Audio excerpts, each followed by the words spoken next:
It's Georgette. She's fine. So we look like we're together.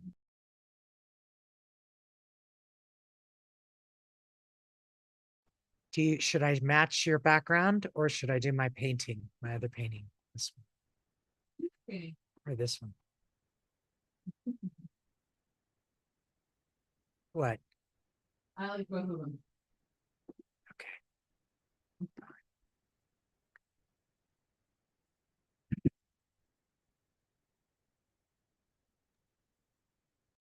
Welcome, Corinne. Hello. Hi there. Welcome, Georgia. I think Georgia's still connected to audio. All right, I'm going to do a little bit of the tech part here. Did you make me a co-host? Did you make me a co-host? I don't know about that. Just so I can help. There you go. You're not allowed to have this.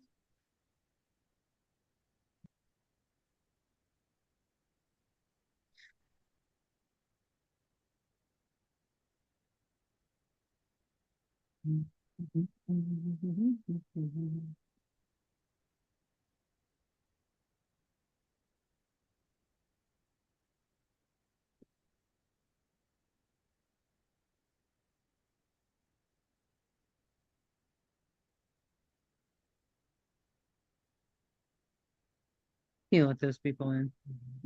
Thanks. Hi.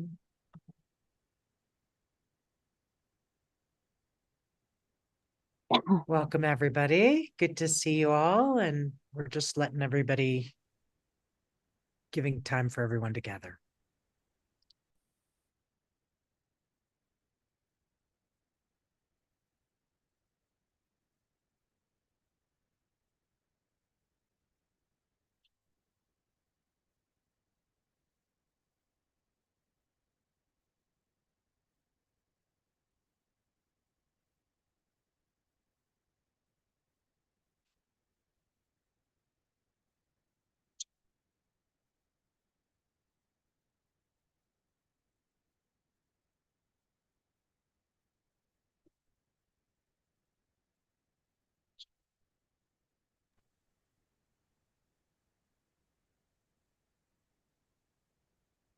Well, thanks for joining us, you guys. I really appreciate your being here. Today is Wednesday, May 15th. We're in the last seconds really of the sun being in Taurus. Well, I'm working on the chart for next week. So on the 20th, of course, it goes into Gemini. So we're in the last week of the sun in Taurus. So for if anyone's a Taurus, happy birthday. Let me go ahead and welcome folks in.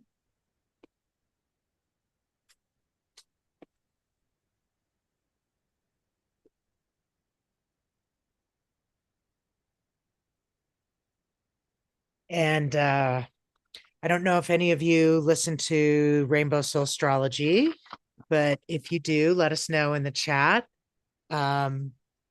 It's a podcast that Hollis, Taylor, Lacrosse, Ortiz, and I do together, where every week we talk about the astrology of the week, what the transits are that are happening. Because, of course, astrology changes literally every minute. If you got down to the fine, minute details, there's something always changing and going on. So I find it to be a fascinating tool to understand your life, your purpose, your work, your passions, your struggles. I really started studying astrology consistently and more deeply with Hollis during the pandemic, because of course we all had time and it was a great time to go like, what's going on? Because there was a lot going on in the astrology, and literally most of the astrologers we listened to had predicted that something like this was happening. Actually, Hollis did too. Hollis was one of the people who predicted something like this was coming, and boom, it was in the stars. You could literally read it. And I've really enjoyed getting a chance to, I'm a Sag, so Sages love philosophy, we love maps, ways of looking at the world, all of those things are interesting to a Sagittarius. And so of course I'm interested in astrology, and I'm glad you guys are too, because it's really fun to especially start with yourself. One of the first things that happened when I had a reading, one of my first readings, so I think it was in my 20s, was like, oh, you mean I should stop trying to rub out that freckle? That's part of me. Don't stop rubbing that. And realizing the things that I came with, the package that you are, so to speak, and what it indicates in the stars, we can tell a tremendous amount. Your relationship with your parents, your siblings, past lives, destiny, so many things. Like, wow, why aren't we teaching this to everyone in high school? I mean, really. Wouldn't you have liked to have gotten a clue brick about life and what you were meant for when you were a lot younger? So it's definitely a language. Astrology has a lot of vernacular that comes with it, which, don't get intimidated by it. That's part of why we like to do these things, so people can just ask questions. It's no big deal. The amount of things to know in astrology is, you can't, endless. It's amazing. There's a variety of specialities that you can go into in astrology. So, how far down the rabbit hole do you want to go? So it's really fun. And of course, you're the most interesting subject, believe it or not. You're the expert on you, and getting an insight into how and why you do certain things or what you need to get focused on is super valuable, I think. We've had a really powerful number of years. We're in a powerful time right now. We've sort of just finished the wake of the eclipse time. And there's so much that each of us can learn about ourselves and about the times we live in by understanding our charts. You can't make the stuff up. You look at it and you go, oh my God, I had no idea. So that's what we want to do with you guys, is to sort of help you get an insight into your chart. If you have a question, we'd love to answer it. Hollis is busily bringing up charts that people have shared in the event so that we can look at them together, and we'll have some fun. We'll look at some your charts, our charts, whoever wants to share. And it's real simple. If you have a question, just hit the raise hand at the bottom and take yourself off mute. And then when Hollis has the charts coming up, they'll share their screen, and we'll pin whoever screen, whoever chart it is, and the two of us, so we can see and talk together. It makes it easier to get focused. Okay, so I've pretty much set everything up, and I'm ready to do the first chart, Bright Hawk. And Laura Hernandez is the first person that posted their chart. So Thank you for I muted you, Bright Hawk, for a moment. I just wanted to say thank you. Thank you, Laura, for responding and posting your chart and showing up, and we'll take a look.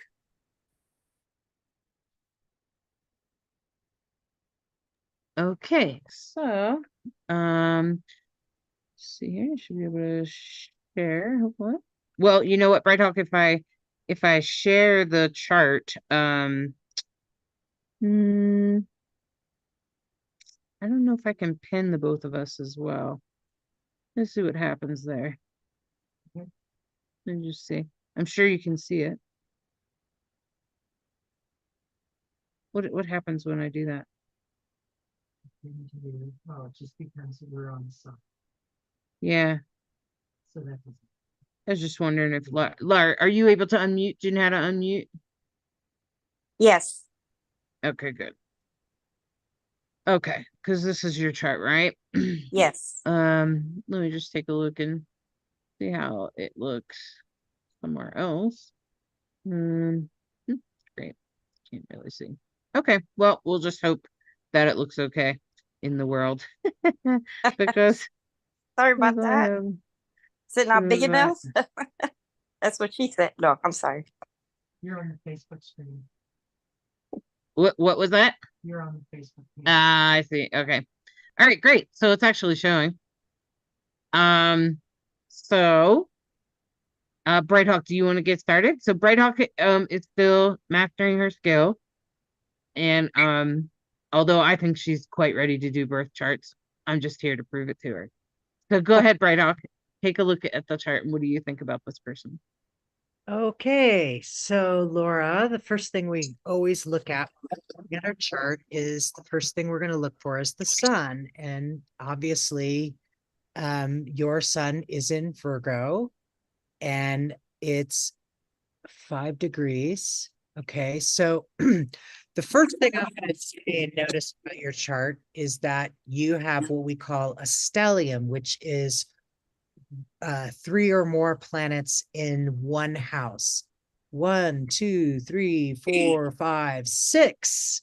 You have an extremely crowded, very full, potent ninth house. So the ninth house is about higher education. And what I'm also noticing is that you have a trine between Mars and Saturn, which a trine is a blessing. So your Saturn is in a very, your Saturn is in Aries with Chiron in the 4th house, which is the house of your parents and roots, your home. It doesn't necessarily, it's the people who acted as family in those positions.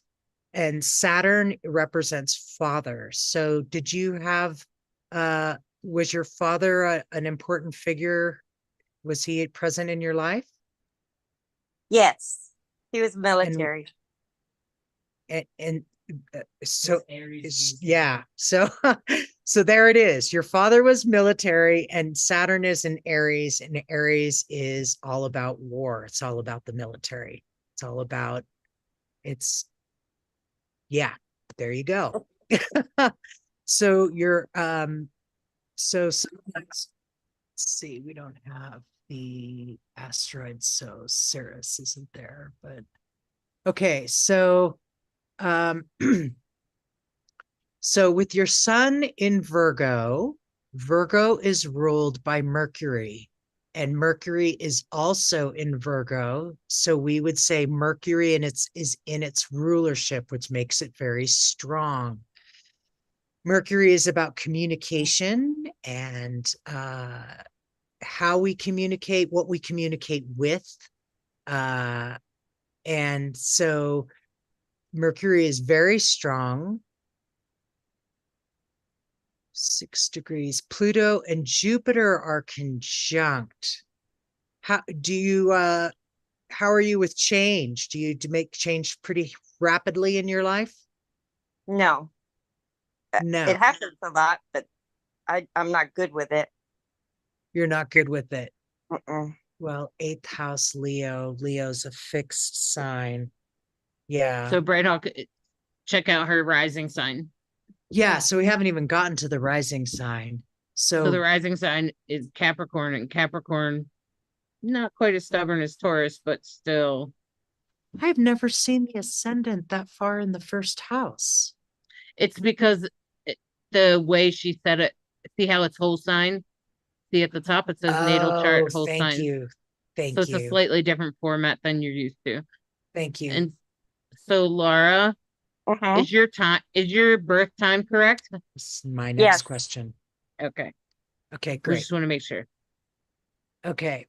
So there's two different ways. There's many ways to render our charts. In sort of classic astrology, I guess, or traditional astrology, what we often do is what's called Placidus, Placidus chart. This is what's called whole sign.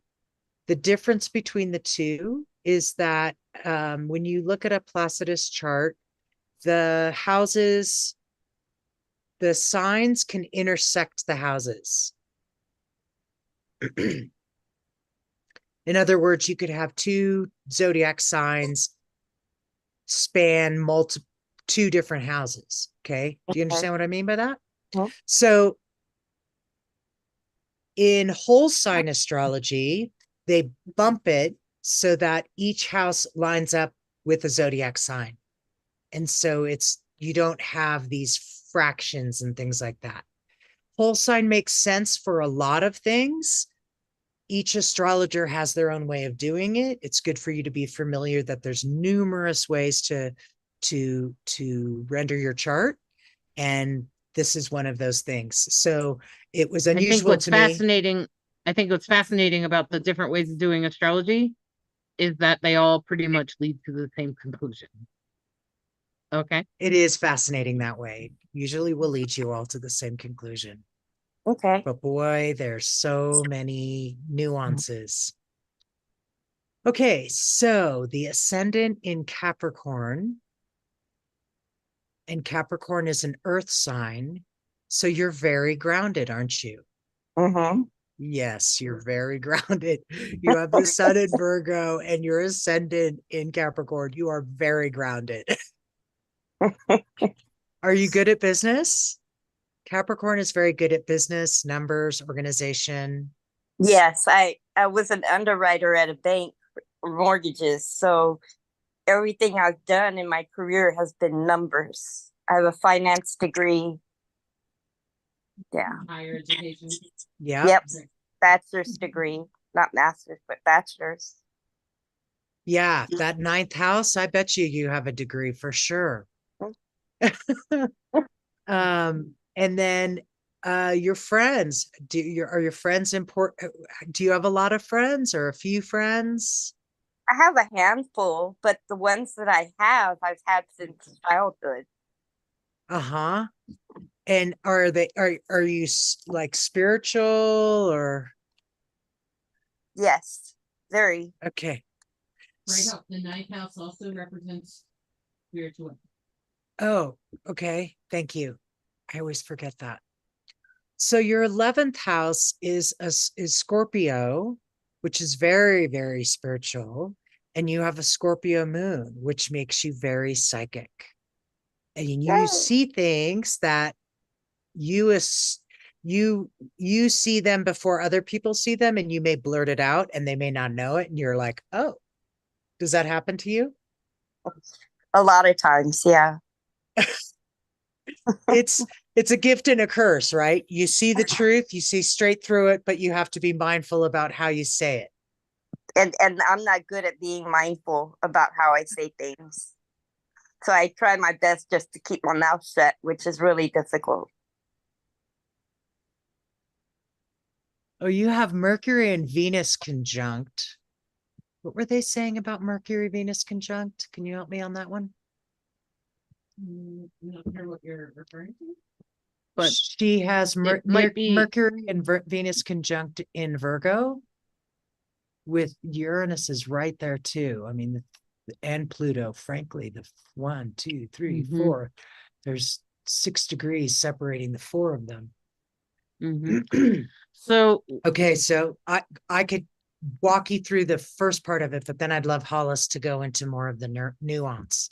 Okay. So Virgo is great at problem solving, solution oriented, attention to detail, great at getting things done. You probably get it done and just say like, I'll just do it because it'll be faster than explaining it to you. Is that true? Yes, very. So what happens with Virgo is they want to make sure that everyone's taken care of. They're also sort of can be a mama energy. You know, they don't sit down until everybody's taken care of, or if something's out of place, you notice it. Is that true? Very true. Yeah. Okay. I'm still So, very present in my kids' lives. Yeah. okay. Trying And to we help haven't even them. begun to, Yeah. okay. Sorry. So the sun obviously is our biggest part of it's how we shine forward. And the ruler of your sign is Mercury in its rulership. Plus we have Jupiter. Jupiter makes everything bigger. Jupiter is what we call a benefic. So it usually creates great blessings. It really shines the light on something. And it's right next to Pluto, which is all about transformation. Pluto is here to transform, transform, transform. And it's through action, because Mars, it's the higher octave of Mars. Mars is the most action-oriented planet of the sky. We talked about Aries. Mars rules Aries, god of war. Mars is very active. And so Pluto is the higher octave of Mars. So you have Sun. You just changed the screen. I'm sorry. Sun, Jupiter, Pluto. So you have big transformation meets Mercury. Communication is really important. I bet you words are important. How things get done and said is probably very important because it's in Virgo, which is very integrous, plus a Scorpio moon, very, very integrous. Conjunct Venus. So loving relationships, kindness, values, beautiful things, and Uranus. So it's going to be different. Uranus is all about surprise. And Uranus is also the adjuster when it comes to getting us back on our path. If you're not on your path and Uranus makes a strong transit or has a strong placement, it's like, boom, it puts you on your path. You want to listen to Uranus because you'll get the sense, you'll get the feeling about what's going on, something's going to happen. And better to pay attention to that than, as we learned when we were young, the spiritual 2x4, where you're like, oh my God. So I'd love Hollis to then comment about that. And then there's a whole lot other things we can talk about in terms of your chart, but I'll pause and let Hollis talk about it. Yeah, of course we could. Bright Hawk and I could probably spend like about 3 or 4 hours on your chart there, Laura, and tell you all about yourself, your destiny, and all sorts of other things. Okay. But the other couple of things that stand out to me the most is that Mars in Leo.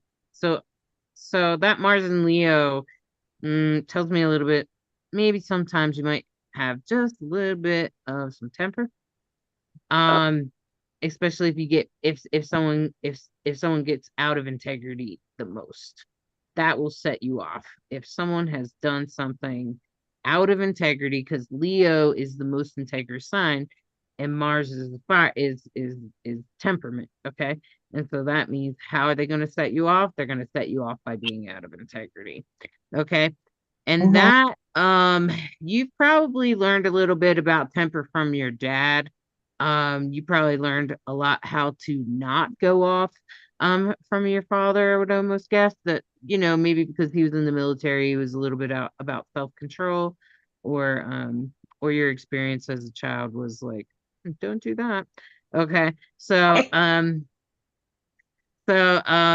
because your Saturn's in retrograde, and the north node is in your house of childhood, and so is Chiron. So tells me your childhood may have been challenging at times. Okay. But that was meant to be. That was meant to be, because it's actually made you incredibly integrous to this day. So it makes you so high in integrity that you're like, okay. It's going to make it really powerful. And the interesting part is that if you see those green lines, they're pointing down to that Saturn there. And that is something that Bright Hawk knows personally about, which is a yod. It's a very rare aspect.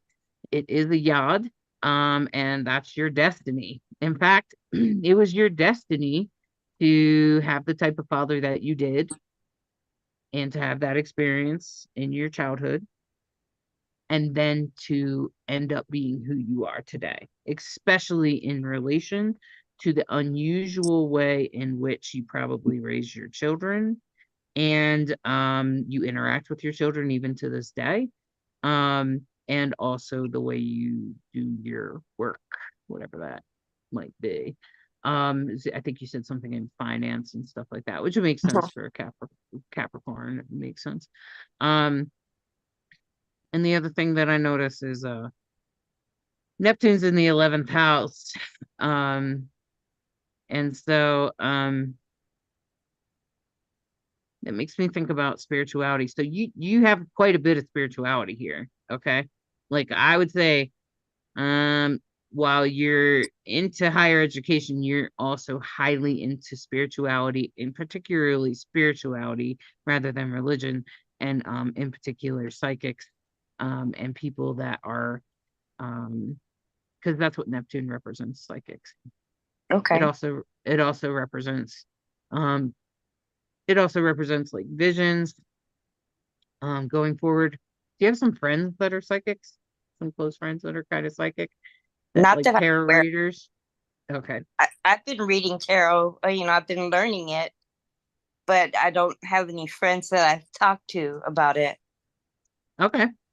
All right. I Well, do have a uh sister that's really into stuff. I don't know if she's psychic, but okay, like she's into tarot or she's into astrology, tarot. She has dreams, a lot of all dreams. those all those are Neptunian topics. Okay. Okay. So I would call I because you have to be intuitive to read cards, right? Right. You know, yeah. And you have to be intuitive to read astrology too. Okay. Okay. And you and not you don't have to be, but it goes better if you are. Okay. And then also the moon in Scorpio, something about moon in Scorpio tends to be particularly good with it's something about their speech and the way they talk, not just integrity, but it's also about spirituality. Do you have a thing with lyrics or music or anything like that? What do you mean? Almost every Scorpio moon I know, like if you don't know who he is, it doesn't make a lot of sense. But Michael Beckwith, for instance, always makes me think he's a Scorpio moon. He finds different meaning for words in a more spiritual sense, if that makes sense. He tends to kind of like turn things spiritual on you, where you're like, oh, you just turn that regular everyday thing into something spiritual. And almost every Scorpio moon has like some sort of like thing like that they do in relation to mystery and spirituality. And so it almost makes, and since it's the moon, it might even for you, your MC is there too, though. It makes me think about your job. And this is a whole sign system, so it makes me suspicious of the houses, only because I'm usually a Placidus person. Um, but with the moon there, it could be about your mother or motherhood, how you mother. Are you spiritual with your kids? Um, Spiritual. Yeah, I never was real religious, but Nope. I do, I do believe that, my deceased loved ones are still here. And I have made it clear to my children how I feel. I don't know if that's what you're talking about, but yes, Yep. Yeah, yeah. not everybody does that. Oh, Not yeah. everybody does My kids that. don't believe me. They think I'm a crazy lady, but, I let Oh them. yeah. Right. Yeah. That's exactly what I'm talking about. That kind of thing. Where Yeah. you're kind of a spiritual person, and you just think it's normal. Yeah. Um, but it's actually quite different and mysterious. It's part of what makes you mysterious. So, it's actually a beautiful part of who you are. So isn't it nice to know that you're on your path perfectly the way you're supposed to be? Yeah, it is. It is very validating, I think. Astrology can be very validating. So well done. Good job. I'm glad you're doing it. Glad you're doing what the universe put you here on to do. Thanks for showing up to this. I'm so glad Okay. you're here. And Thank you. it's just a little mini reading. It's just a little breakdown of who you are. I try not to go too personal. But just remember that whoever your dad was, you were meant to experience that. Okay. Thank you. And I just want to point out that your North Node is in Aries, which means your South Node is in Libra. And this is a big year for you with the eclipses. So Oh. there's another eclipse coming up in October. That is October 6th in October 2nd in Libra. So your South Node in Libra will, well, both. You're going to feel it, period. How was this last eclipse for you? I don't know. I've been all over the place lately, so maybe that's part of it, but it's been stressful lately with a relationship I have with my son. I don't know how the eclipse would relate to that. I don't know how it would affect me. Well, eclipse energy is, it's either bringing something in or it's taking something out. Okay. So it can be hard stops, it can be sudden changes. And Sudden changes Libra make sense. rules Yeah. relationships. Right. There you go. Boom. That's There it. it is. Relationships. Laura, so because Libra and Aries, these couple of sets of eclipses, they start usually have a lunar eclipse and a solar eclipse. So there's more going on than what people are going out and waving at with their pretty glasses. Okay. And so when the eclipses are happening right now, especially this past one, was really in relation to relationship because of Libra being involved, but it was on the mark on Chiron, which is the wounded healer, which is going to make you, if you're having relationship issues, it could make you wake up to how you've put up with shit for a long time, maybe from patterns of your childhood in relation to your father. And those kinds of things are going to start coming up, and it's going to push you towards so Libra is relationships, and Aries is the opposite of that, which is where the two, like, the lunar eclipse is in Libra, solar eclipse is in Aries, right? And so then it makes you want to be independent and to step forward with your independence. And it's an opportunity because you are having this right now.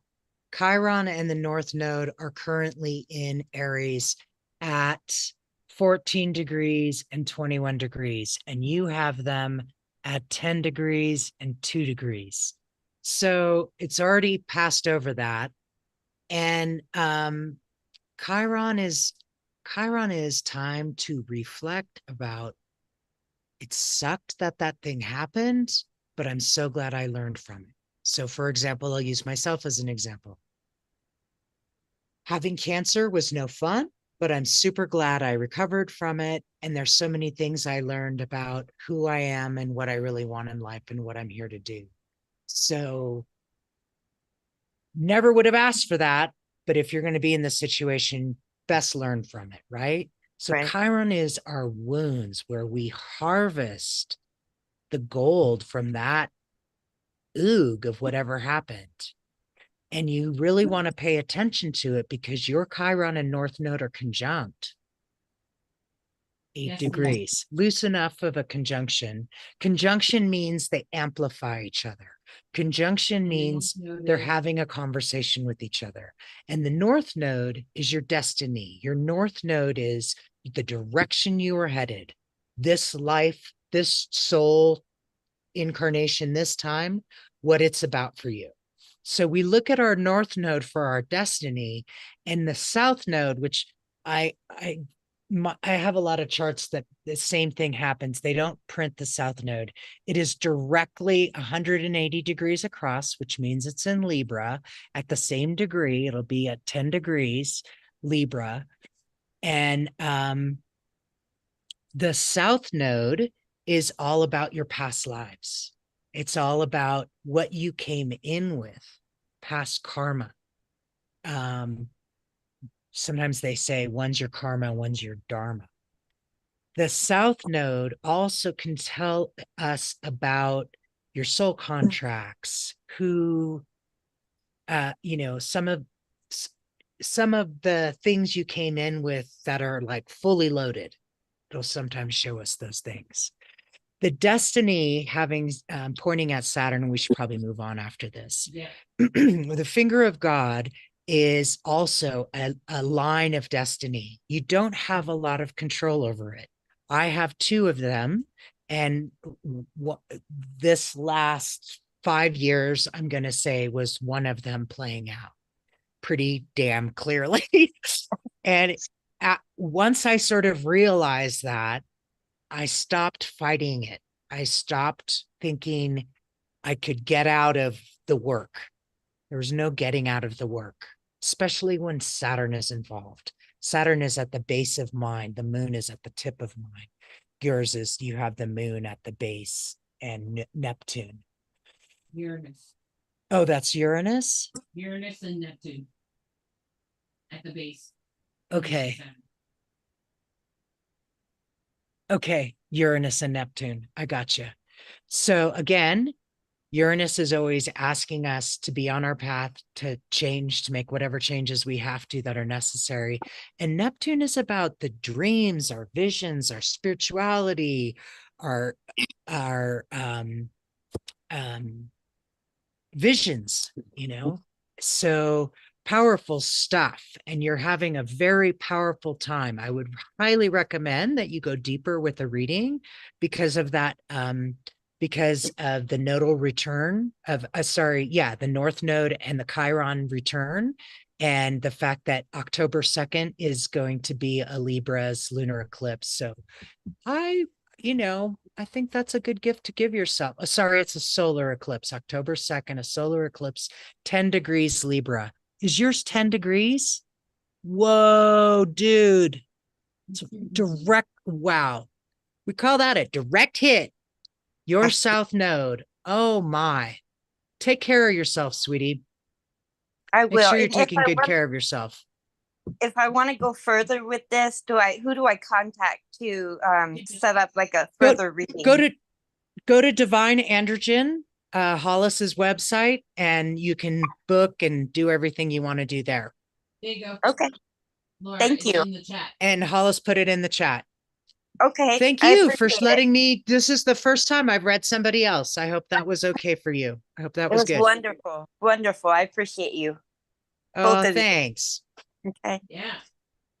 Thank you. Okay, so let's see who's next. Okay, so Hollis, who's next?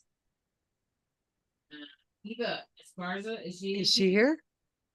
She was, but now she's not. Okay. Okay. Who is here? Tamala's here, I think. Is she here? Yeah. Yeah, I saw her. Yeah. Yeah. Okay. Can you make that bigger? Yep.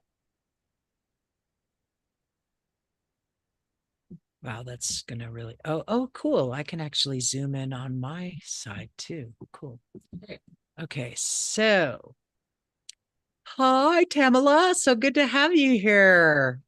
Go ahead and Can you see it okay? I can. Can you guys see it okay? All right. So I'm so happy I had the night off. Just gonna say, I've tried to do this so many times, too. and I've been at work. So it's a Placidus chart. I love it. Thank you. I feel more familiar on Placidus. Is your birth use time whatever accurate? the one that whatever the one that Hollis said that you guys prefer to use, I went on there and did that. So. Oh, perfect. Okay, great. Yeah. Okay, so the first thing I'm going to point out is always going to be the sun, because the sun is so powerful, and yours is on your ascendant. So you have a super powerful sun, and your sun is obviously in Gemini, and your ascendant is in Gemini. Wow, that makes me want to look up. I'm a gem Sag. You're a gem. Yeah, so Sag moon right across. Yeah. Wow. That's all I know. You were born on a full moon. I don't know what that means. You're born on a full moon. Did you know that? Oh, okay. No, I did not. Okay. And I'm going to very quickly, can you tell me your birth year? 67. I'm just going to check the ephemeris for 1967. Calculate. Sorry, and what's your birthday? May 24th. Okay, May 20. Oh, wow, my parents' wedding anniversary. Okay, it was my so uncle's wedding anniversary too. I guess May weddings, right? Yeah. Okay, so there was a partial solar eclipse on May 9th, and you have almost a full moon here. So when the sun is opposite the moon, 180 degrees, that's a full moon. And obviously a new moon is when the sun and the moon are together on the same side of the chart. Okay, so you are a gem, and you've got some really beautiful trines. So those big, large blue triangles, those are called trines. And grand trines mean that they're all in the same element. So you have your Sag moon goes to your Saturn in Aries. So fire, Jupiter, fire in Leo. Thank you. I was like, wow, it's right on the line. What am I looking at? Leo. Which one's Leo? Is that the one all the way down to the left there? This is, yeah, Leo is the fourth house. Can you see my cursor? Probably not. I cannot. No. Okay. So there we go. There we go. Okay. So Hollis, you're right on top of Jupiter. Right there you go. And there's Leo. Okay. Yep. So I was correct there. Okay. Okay. So let me follow. You have okay, so that's Neptune, Mars. So when you argue, when somebody really pisses you off, how do you handle it? I shut down and probably won't ever speak to them again. Okay. So I was just curious. I wanted to ask because you have Mars on Libra in the 6th house. And if I'm Libra really, really angry, about... I will lose my mind. So that's why I walk away. If I will, I will go berserker. So I choose to shut down and walk away. Otherwise, I'm going to say things that are going to hurt people. Right.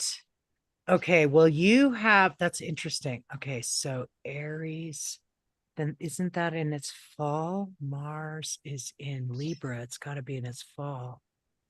Yes, it's in its detriment. Interesting. Okay. So I think you have a good strategy. You know yourself well. You know you don't want to regret things. And Libra is all about being fair, balanced. Sometimes Libra is the vibe of Libra is they like to take in lots and lots of information in order to try to figure out what the best decision is. And it becomes analysis paralysis.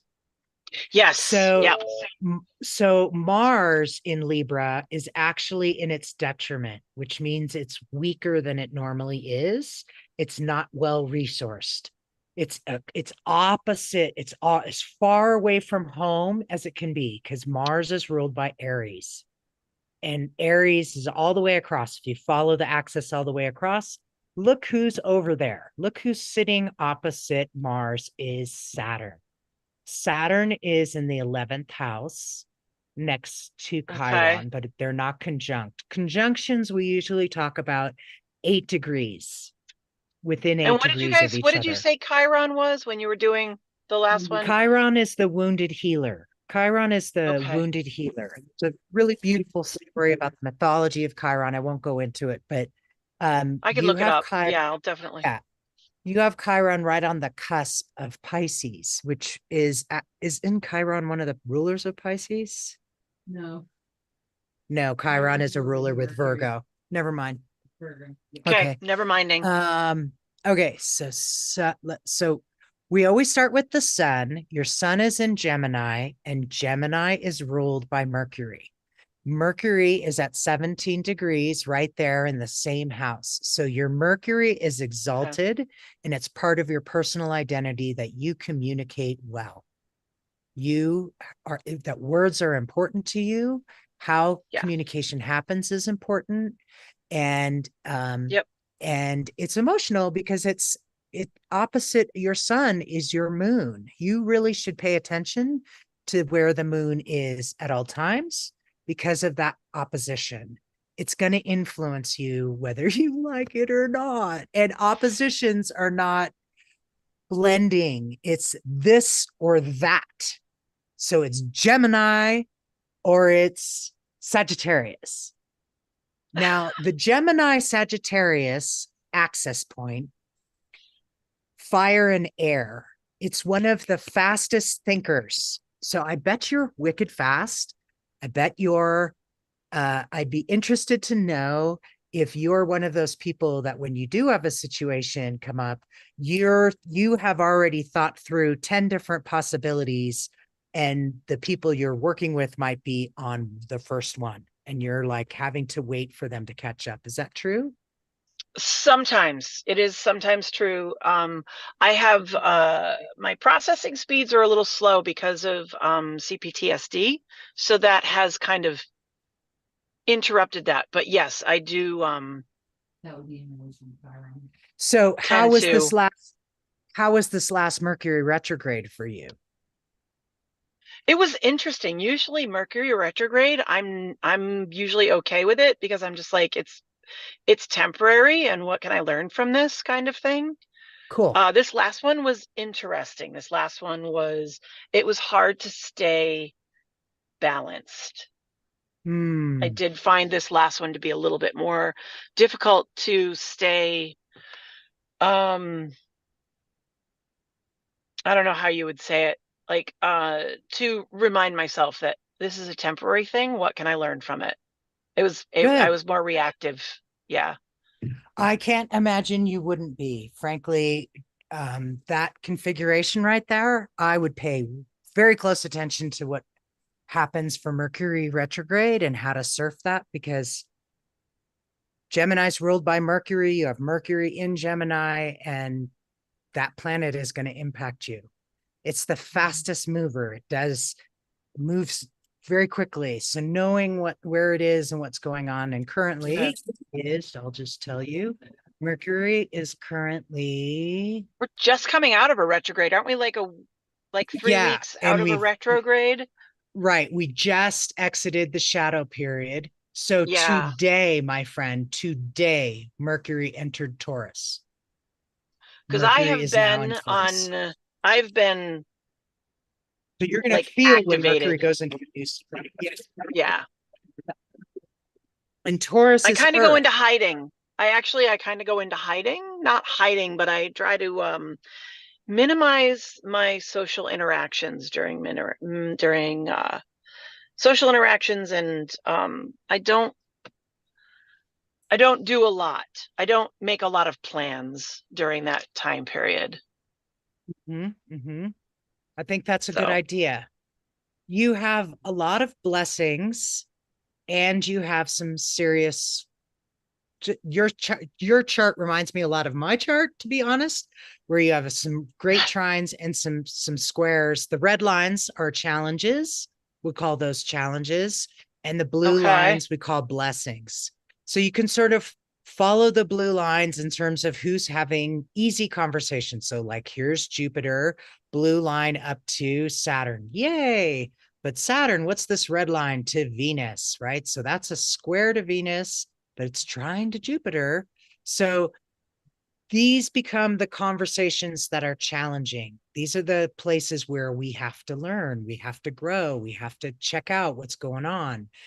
The other thing that I'm noticing about your sun is it's 2 degrees. So when things change, and a week from now, the sun is going to change, you're going to feel it when it's at 2 degrees, whatever it is. So, Okay. So 90 degrees is a trine, right? Yeah. No, 90 No, degrees. 90 degrees is a square. 120 is a trine. 120 is a trine. Okay, so what else? Oh, so the other thing I would, and it's probably also why it reminds me of my chart, we are both of the Pluto-Uranus conjunction generation. The Pluto in the 5th house, Pluto and Uranus in Virgo. I have the exact same configuration. I was born in the very, very end of 64.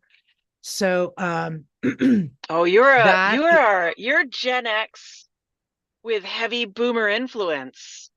Yeah. They call us Joneser. Keeping up with the Joneses, I guess. I just heard that. I'm literally like 64 is the last year you could still be a boomer. And the only reason why I would identify that way is because I have 6 older siblings. So all the years above me, all my siblings are definitely boomers.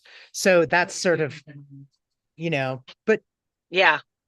But there's, we all have our differences. So, yeah. But that Pluto Uranus, that's one of the things that marks all of us, that generation, which is we are here to make change happen and see change happen in our lifetimes.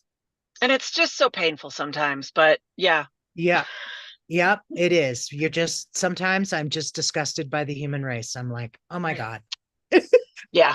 Okay, let me let Hollis comment, and then we should probably try to help move on to the next. Else. Yeah. Good. Yeah. Thanks. Okay. Thanks so much. Thank you.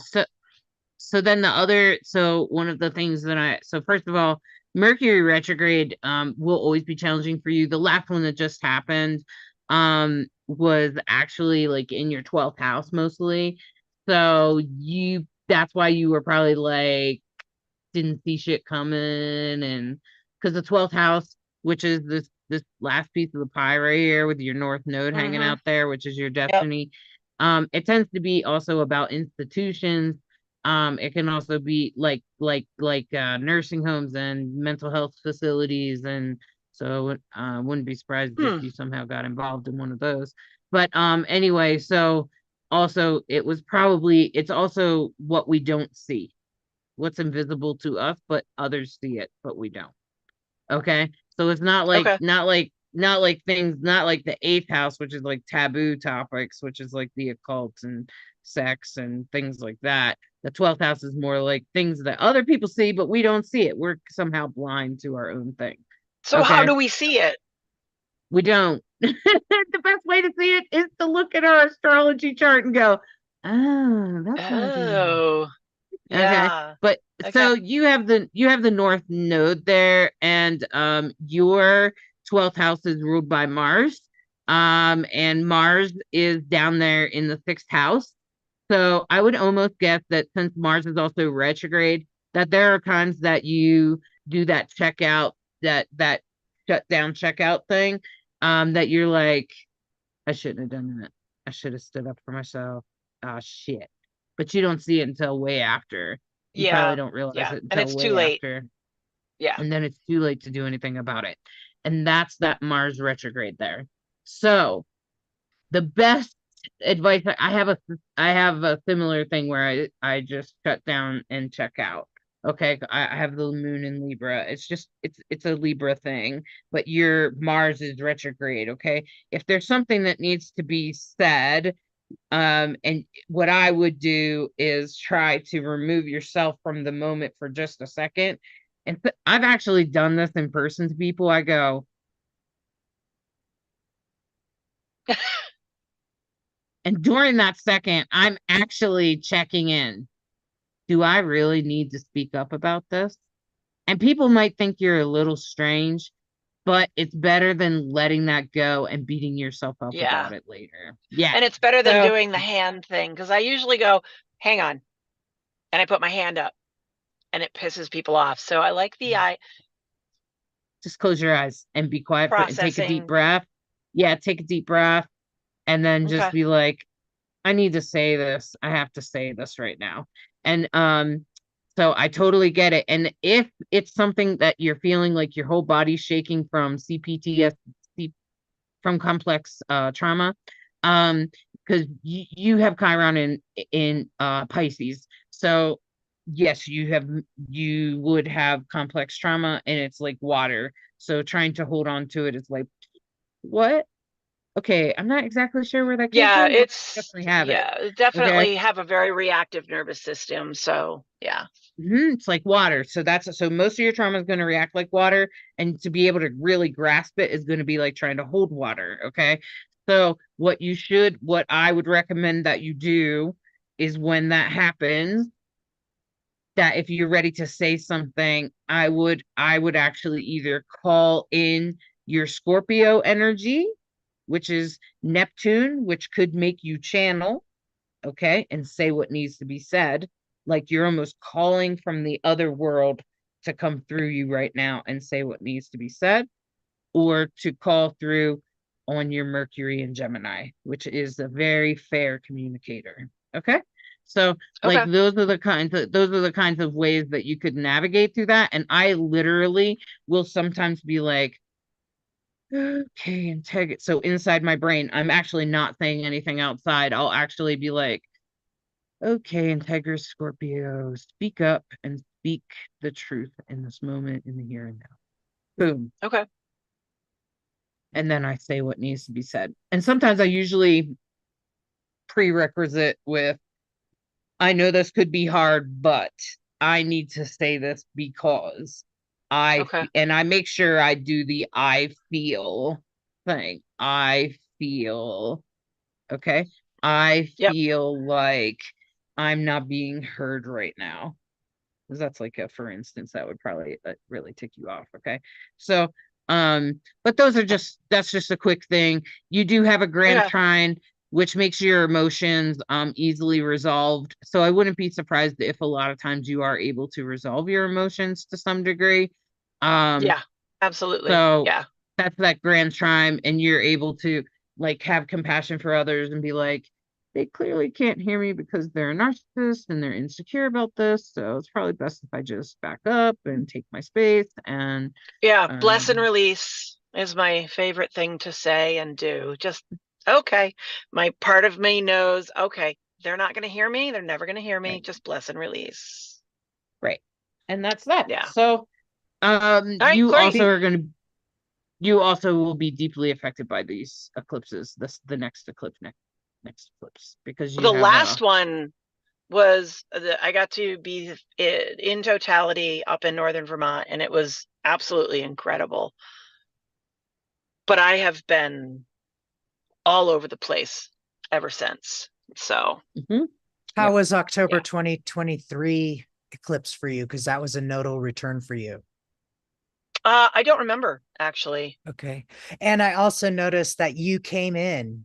Remember how I said we look at the nodes in terms of coming in or going out. So in horary astrology, which is a kind of predictive astrology, we talk about the north node being the dragon's head and the south node being the tail, where Okay. poop comes out, right? So the north node, your north node, your north node is in Taurus, and you said you were born in May 67, and there was a solar eclipse in May in 67. And then you came in about 2-3 weeks later. Yeah. So that's what I mean. That's nodal returns we pay close attention to. Okay. People really recommend getting readings so you know what to pay attention to, what to be careful about, because we also look at the nodal returns as in terms of people's departures. But Okay. I also wanted to say, and your north node in the 12th house, that's a little bit of a challenging placement because yeah, it's going to talk to your spirituality and the occult. Super easy. That's what you should lean into. But it also means that sometimes your destiny is hidden from you. It's like in the blind spot. Like, I don't know what the fuck I'm supposed to do.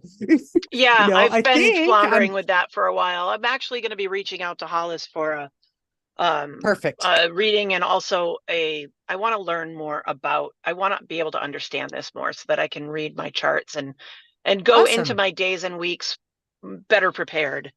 Yeah, So yeah. yeah. And that's what we're trying to do. That's what we're trying to help everybody with. So if you go to Hollis's website, you'll see that there's a astrology course that we put together for everybody. Yep. It has handouts. It includes extra readings and Q&A so that you can get all your questions answered. Okay, before we move off this chart, the one thing I want to point out, just because it's incredibly beautiful, I don't think I've ever seen it quite so beautiful. You have Okay. Venus in the second house. That's Venus's rulership, second house of rulership of Venus. And you have a very strong Venus. Venus is exalted in Cancer. Yeah, Cancer, right? Is that what I'm looking at? Yeah, Gemini, Isn't Venus Cancer. like a love thing? Does that mean I Yeah, actually will find someone? Because Venus is I've kind of decided that I'm destined to be alone for the rest of my life. So if that's not true, I would be I thought so. It's not true. You don't have to be.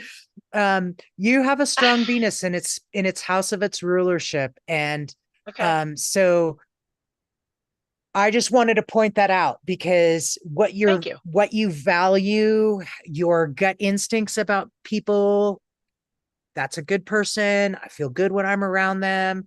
I'm going to take my piece from that one, trust your Yeah, I instinct. need to listen. I would like to listen to that more. Yeah. Yeah. I don't like And, to listen to the instincts that tell me, no, you really should not be around this person, because I don't like to think that there would be bad people that would take advantage.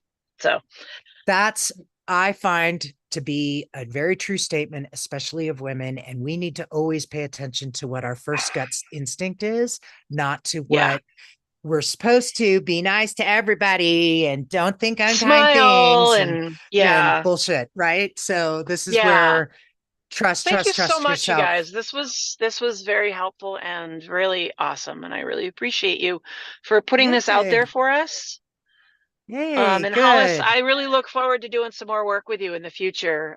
Finances have not been where I wanted to be, and that's the only thing that's been keeping me from They will be reaching out to soon. you. They will be Okay. very soon for you because Jupiter's about to enter Gemini in like next week. Oh, okay. It's going to go right over top of your ascendant and your sun, and then your Mercury. Yeah, And then you'll be Venus. fine.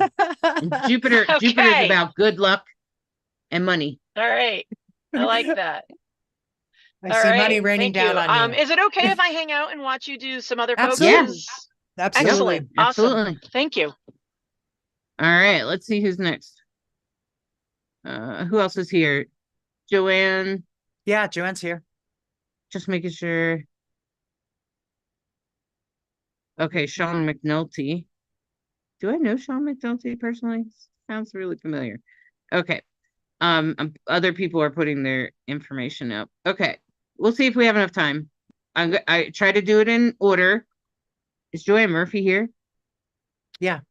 She's Okay, not on and then camera, Corinne. but she's here. And then Corinne. Okay. Hey, Joanne, are you there? Hopefully. Oh, I'm trying to click on your screen. I'm gonna have to zoom it here for you, Bright Hawk. It's a little Can blurry. you move the like thing out of the way? The what? This? Yeah. Can you move it over? Yeah, bring it I'm all here. the way over. No, I can't really. Well, we won't let can't me. see it. Can you guys hear me? Yeah. Yes. Yes. Thank you, Joanne. There we go. There we go. We're trying to figure out. Still a getting your little chart up. blurry Okay. for some reason. Hey guys, can you guys hear me? Yes, we can. Can you hear us? Oh, thank you. All right, good. Okay, We just great. can't see you. We can hear you, but we can't see you. Yes, I can. I know. Oh. I didn't put myself up there. I know. Did you need Yeah. to see me? Yeah. No, It doesn't matter if you're whatever Is you're your birth comfortable time with. correct? Yes. Is as your far as birth you time know? correct? It's all correct. Yep. You guys, it is. Okay, great. It is. Okay. I'm going to put in. It's all correct. It looks like Bright Hawk, her sun, moon, and Mars are all at 7-ish degrees. Is that what that says? Okay. I think so.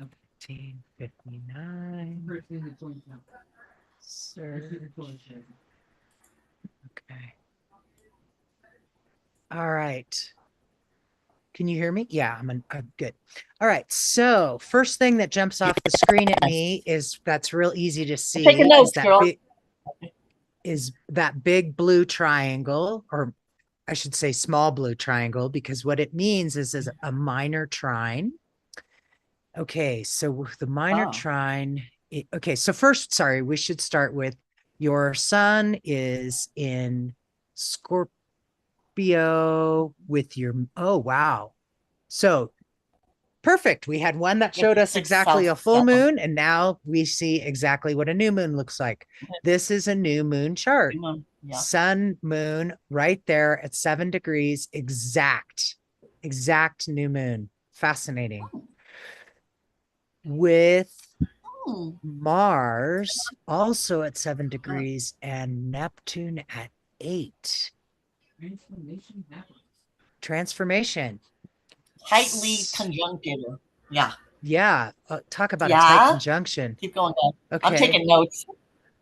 Yeah. Okay. So the sun, our personality, so to speak, our ego side, the moon, our emotions. You're going to be a very passionate person with that Mars right there. Seriously passion. And then we talked about a Scorpio moon being very insightful. You see things before anyone else does. And you have to be mindful about how you speak your truth, because it might just come blurting out because you have the Jupiter Mercury conjunct. So you probably like to be a little bit loud sometimes. I totally blurt out. Totally blurt. I totally do it. I even tried to do it on the chat, but I couldn't. And do you like to like laugh loud with friends and stuff like that? Yeah, but I mean, it's more about the words. I am a talker, and I can't help it. If I feel like saying something, I'm going to say it. I shouldn't do it, but yes. Well, your Mercury is conjunct Jupiter, so it's really big, like Mercury on steroids big. Okay, so what I said about Mercury was communication. It's going to be super important. It's in your house of relationships. So how is it when you fight? Oh my! So I'm a little nervous about your Mars and Scorpio with that Jupiter Mercury. I'm not even in a relationship, but if I ever, when I was, there's not a lot of fighting, and I've never been like a physical fighter or anything like that. So no, there's not a lot of screaming and yelling, if that's what you mean. But I do a lot of, there's a lot of talking, back and forth talking. That's what I'm talking. That's what I look for in a person. I can't communicate, I'm done with them, right? So. If they can't communicate, you're done. That's awesome.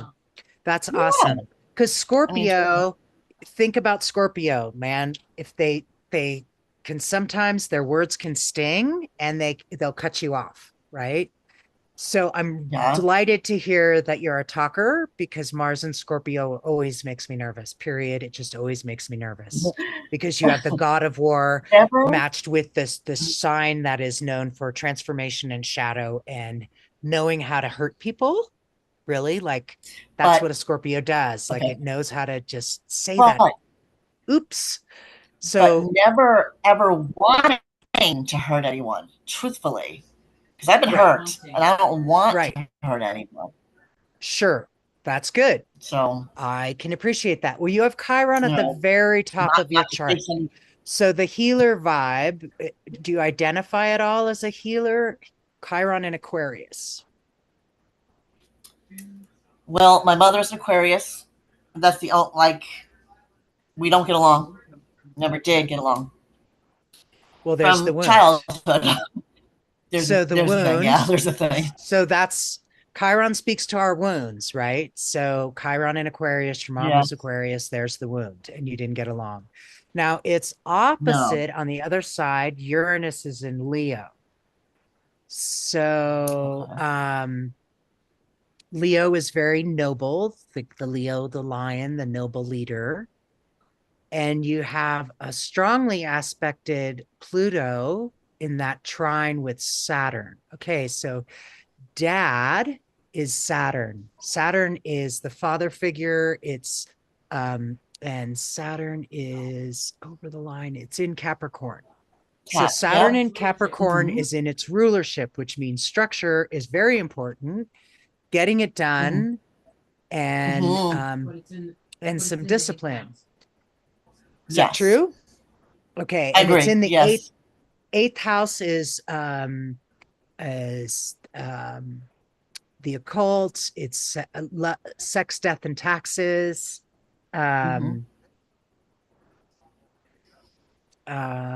What else, Hollis? Saturn in the eighth. You got to take yourself off mute, and I'll put myself on.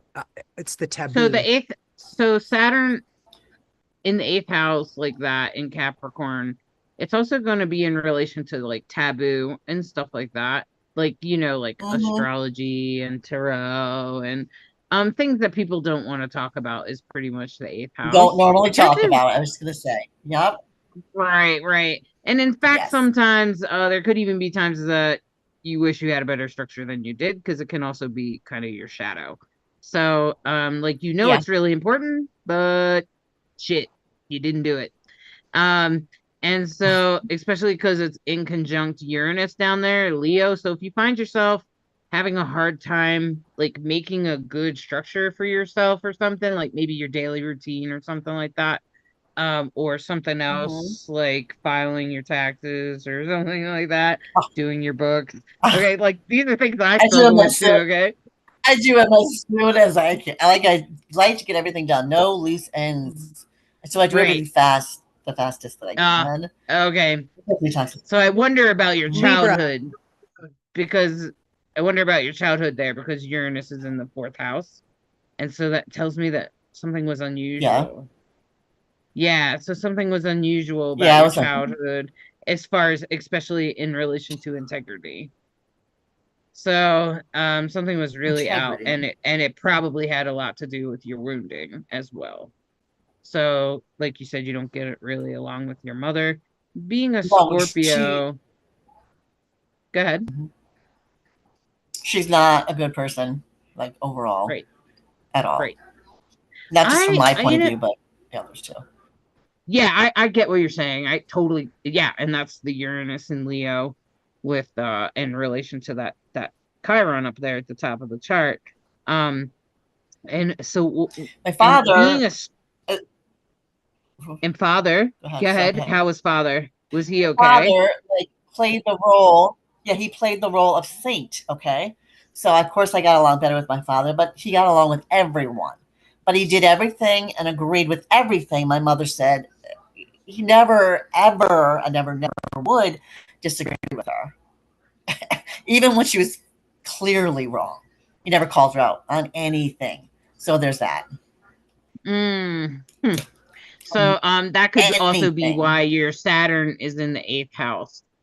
So, like, you as a Scorpio, okay, so let me just tell you a little bit about that Scorpio energy. You got a lot of it.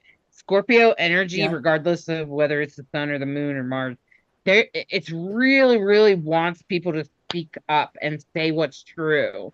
They don't want people to sit on shit. They don't want you to, and fake does not work. I don't want them there. Just say it.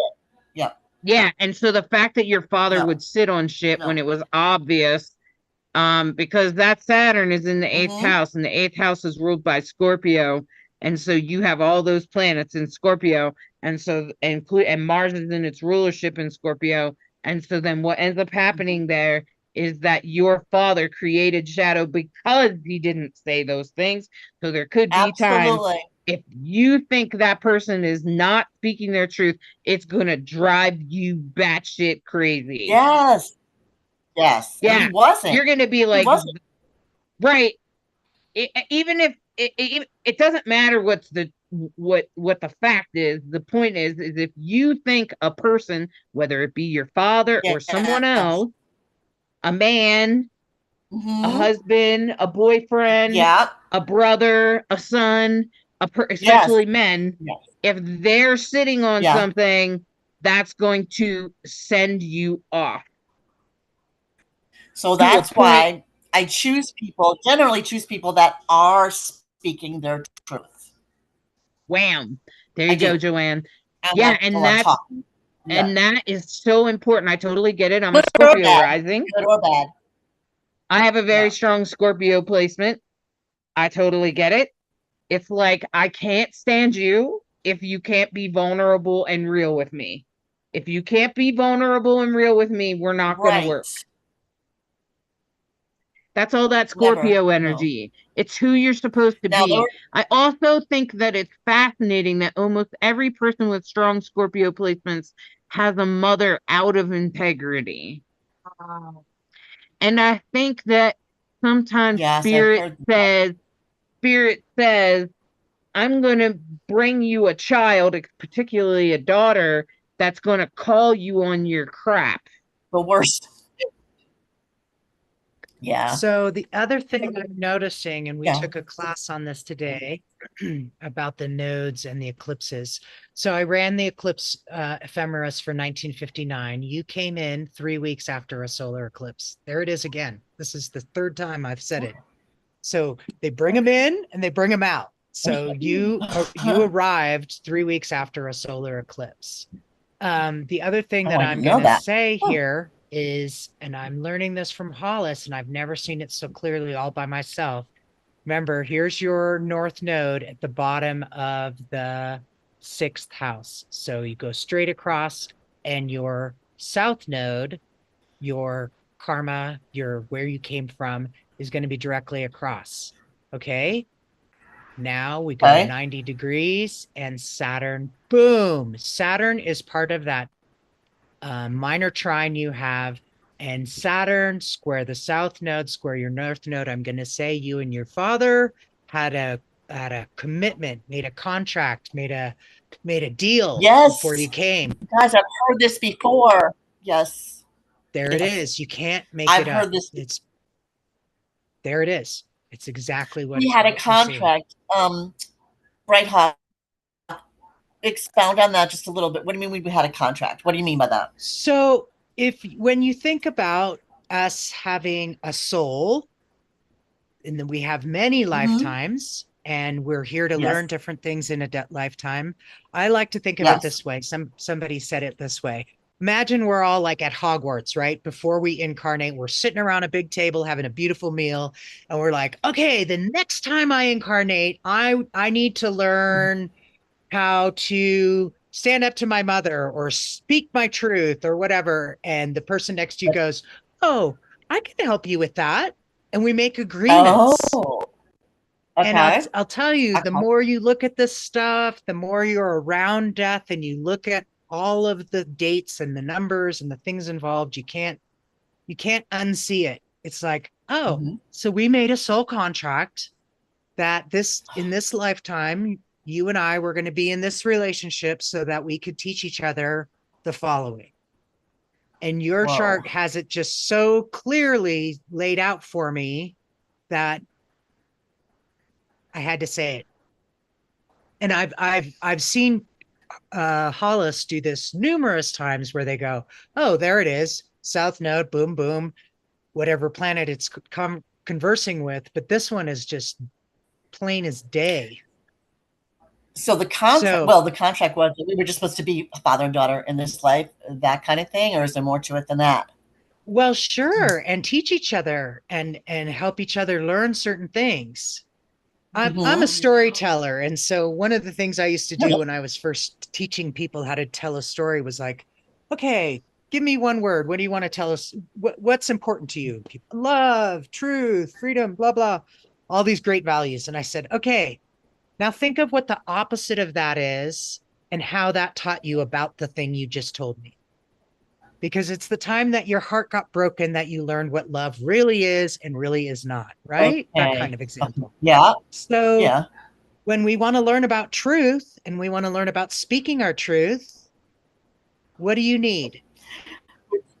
Seems to be what my whole life is about. Yes, seems to be so far. And I am even brutally honest going against myself being honest. Yep. You know what I mean? Like telling things I shouldn't tell. I've been doing that. I had done that. And things I should keep to myself that are That's just me, Scorpio. Right. just me, my That's things, just but Scorpio. still saying them, owning up to them or whatever it is. Ugh. Yeah. So, But you and guys, the you have no idea. square is the Jupiter Mercury squaring Pluto, which is all about transformation. So that's going to speak to your work, using your words wisely, helping you transform, Yes. helping others transform. And if you don't do it wisely, it can have ramifications. Mhm. Things can break. Okay. So you have a lot of integrity, you have a lot of truth and nobility. And I love the minor trine and your awareness of how you do you. So good job. Thank you. Yeah, Thank you. a minor trine, Joanne, Oh. is just an easy, those three planets come together in an easy way. That's all it means. Okay. So Pluto is transformation in relation to children. Do you have kids? You must have kids. I do not. I You do not. What do you do? What do you do something do not. creatively? Do you create something creatively? You mean no, not really. And people say that I should, but I've been in sales most of my life, various aspects of, talking to people, making them see my side of things is very, very easy for me. You know what I mean? Mm-hmm. The advantages, disadvantages, whatever. So that kind of thing. But no, I know I've been told I should do something with my hands, something like that, or something. But You I should. mean, In fact, it will in lead you to in transformation, but school I and can see that you're college, a I was Taurus rising. I was a singer. Okay. Taurus There rising, it yeah. is. Venus, yeah. Okay. Mm-hmm. So you were a singer. You were a singer. I was like in the chorus all the time in school, throughout school, through college, in the chorus, in plays and stuff like that. Mm-hmm. So Um, what I'm just going to let you know is but every time you engage, if you want to change, which I know isn't Taurus yes, rising's favorite activity, but you do, no, but you I do do. you do have a lot in Yes, Scorpio, and Scorpio loves to change. That's why it's the opposite I of love to. Taurus. Yes, yes. And so you can see that your ascendant is opposite of your sun and stuff. When you want to change, when I you're ready to I change, do yes. something creative. And that includes Oh my singing. god. Do something creative and it will change your life. Okay? Okay. Do something All creative and right. it You will change your guys life. have been great. You guys are Thanks. great. Thanks. Yeah. You had a lot of things. It was worth my missing the first part of Jeopardy Tournament of Champions right now.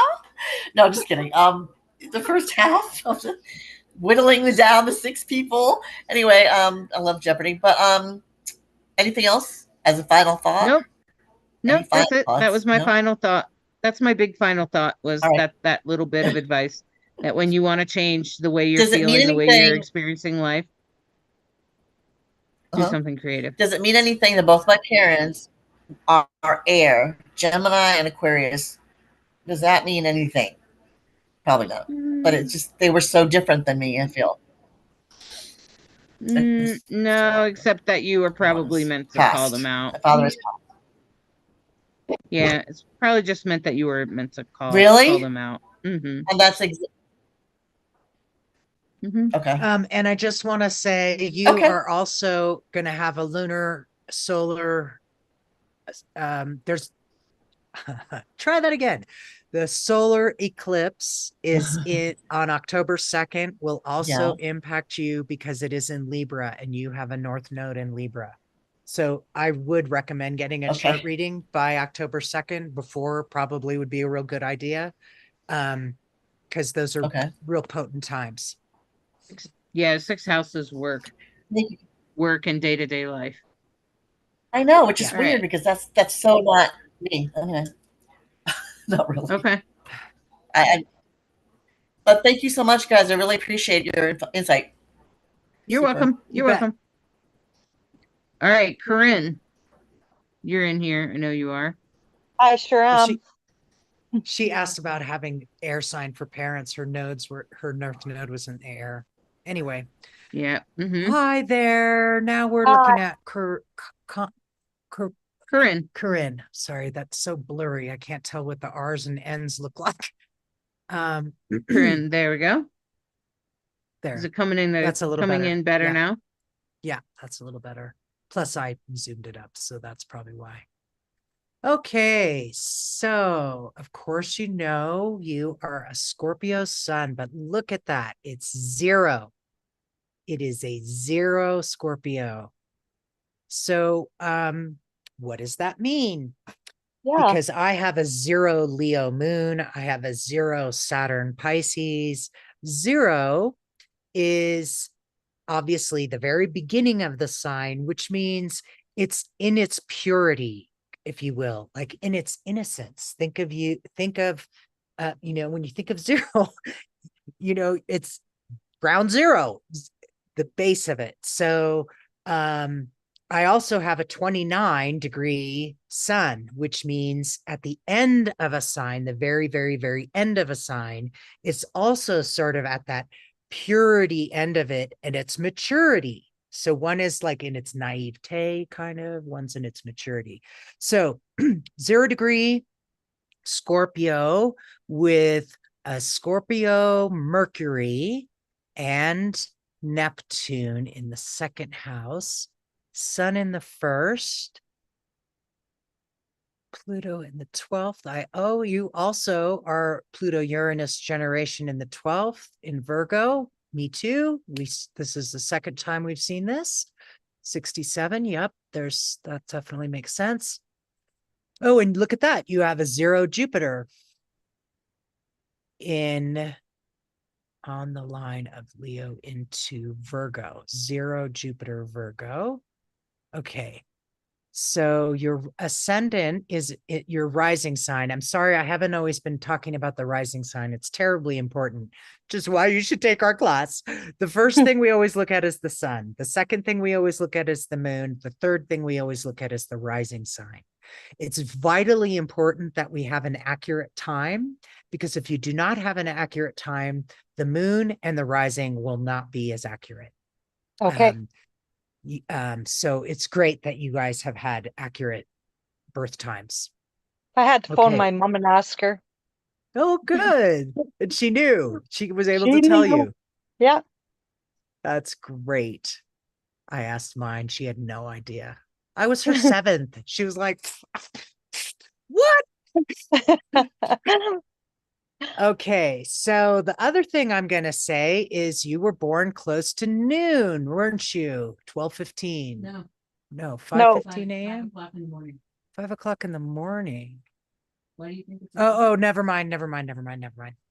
Sun's right there. That would be 5 o'clock. Never mind. I was looking at the moon as if it was the sun. That would be noon.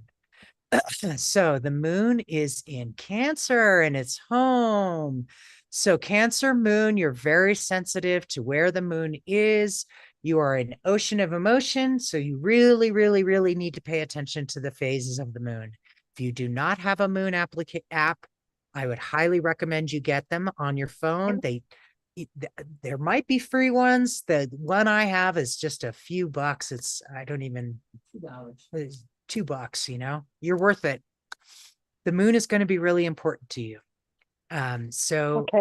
Cancer moon, strong moon in its exaltation, and it's in the 9th house. So that's the house of higher learning and education and career and things like that. So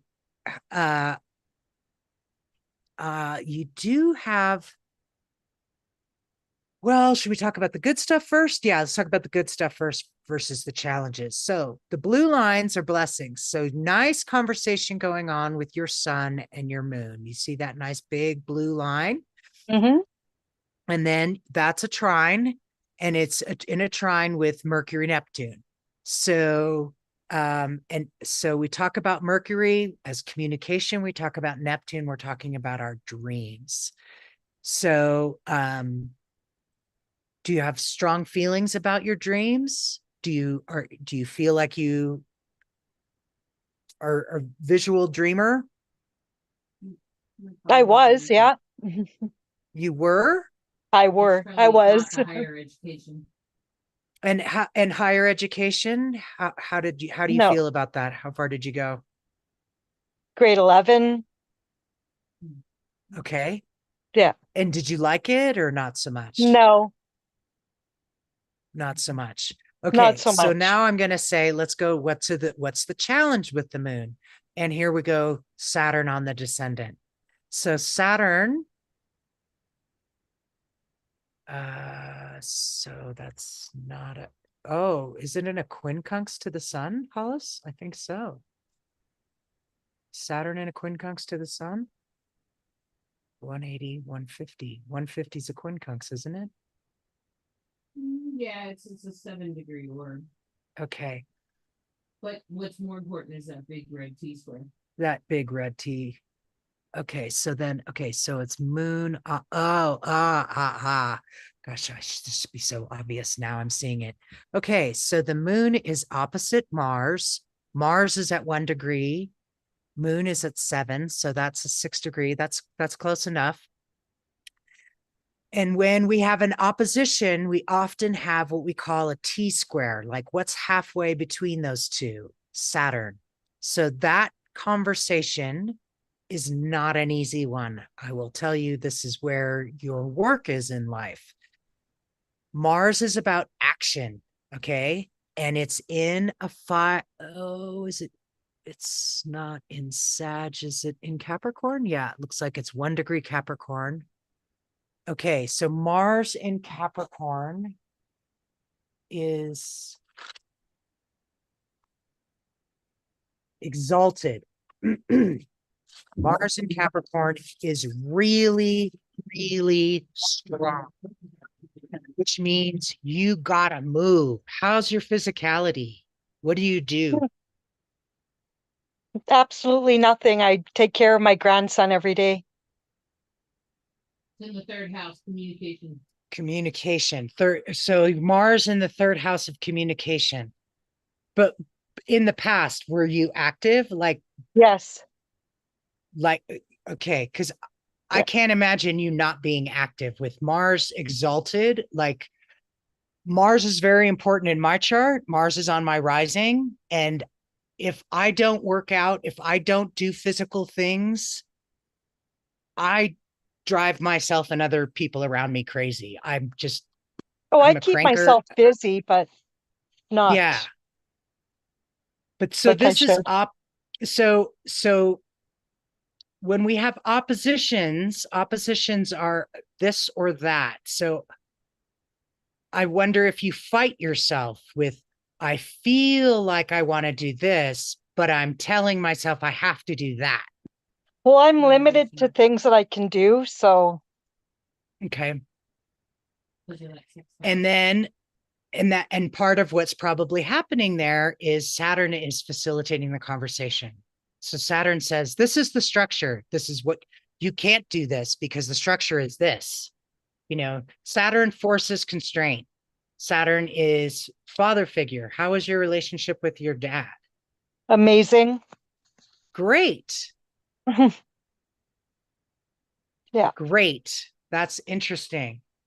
And Saturn is in the same house as Chiron in the 6th house, which is daily living. North Node in the 7th house of relationship.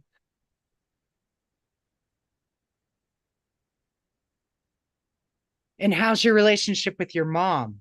Moon is often Amazing. mother. Amazing. So this Yeah. square, you've worked this T square really well then. That's awesome. I'm super glad to hear that. Yeah, very close family. Oh, good. And that's Mars is in the 3rd house. Do you have siblings? Yes, I do. Yeah. And you're Good very with one involved. and, well, with one, yes. Okay. So let me say something. Yeah, please. So, so that T square there, um, the Saturn retrograde in the sixth house. Do you struggle with some health issues, Yes, I some sort do. of physical, Yeah. Yeah, because Chiron's also there. So Bright Hawk, when you see Chiron and Saturn retrograde like that in the sixth house, that tells me that there's some sort of health problem, especially because the Saturn's in Aries, because the sixth house is the house of health. And then that's going to restrict movement, which is the Mars down there in Capricorn. But it will mean that you're pretty good at speaking up. So you probably got better now that you have some physical problems, like speaking up and saying, "Hey, I need help with this." Yeah. That's what I mean by that. So and that's actually took some time, probably like at first, but you probably have mastered it now. At Oh, this point, yes. because the T square is a challenge that creates a mastery in something. Okay. And that so it's a challenge, it's hard initially, but Yeah. then it creates some sort of mastery. And with the moon there at the top of the chart, you say you're a stay-at-home mom, right? A You work stay-at-home with your kids grandma. Yeah. grandma. Okay. And you take care of kids. You Yeah, take care of kids. Yeah. I So do. moon tends to be mothering, grandmother. And so it's in Cancer, it's at the top of the house, which is what you offer the world. So actually you were meant to do that, even with your physical challenges, you're still capable of doing that. Mm-hmm. Um and just for my medical astrology practice, let me see if I can tell you. Well, you look that So up. Pisces is rules the feet and toes. So that makes me think about, is there something wrong with your feet or toes or your lower part of your body? Well, right from the neck down. Yeah. Yeah, yeah. Yeah. Okay. And Nerve it's with damage. So, you have nerve damage. Okay. yeah. Yep. Because Saturn also rules like the skeleton and stuff like that. And but so Pisces is ruled by Neptune, which is over there in Scorpio. Okay. So I was just curious because I have like a medical astrology little chart here. Helps you put Okay. together health. And we took a class a good while ago. So I'm pretty good at like breaking it down, but just to see how things play out, like different variety of things. So you just have like nerve, is it like nerve from nerve damage, or is it like a disease? Nerve damage. Damaged nerve in my neck. Okay, I see. Yeah. So it's originating in the neck and it's going down your spine. Yeah. Okay, which is a little bit different. Um, so I'm sorry, go ahead, Bright Hawk. Go ahead. Sixth house is the house of disease, large intestine, and general immune system. So, and generically, we talk about the sixth house as daily house of health. So very interesting reading there, Hollis. The other thing I just want to point out, because I've gone ahead and thrown the stuff in because of the class I took this morning, your North Node is in Aries, and you were born 6 days after a lunar eclipse. I was born a day after a lunar eclipse. And that Aries node, you had a solar return on April 8th of this year. So I don't know what this last month has been like for you, but the solar eclipse we had in April was in Aries. And we're going to have another one on March 29th in Aries. March 29th, 2025. Okay. I had to go through my months. March 29th, 2025. So Okay. yeah, there you go. And when that happens, I just encourage folks to, you know, give yourself a gift, get a reading. Some people do it on their nodal return. Some people do it on their solar return, their birthdays. Do we Okay. have another chart we're going to look at? We're running out of time. I know we've already gone Yep, 90 I know. minutes. Go ahead, Brandon. Okay. Okay, Well, so just hold on a this second. is great.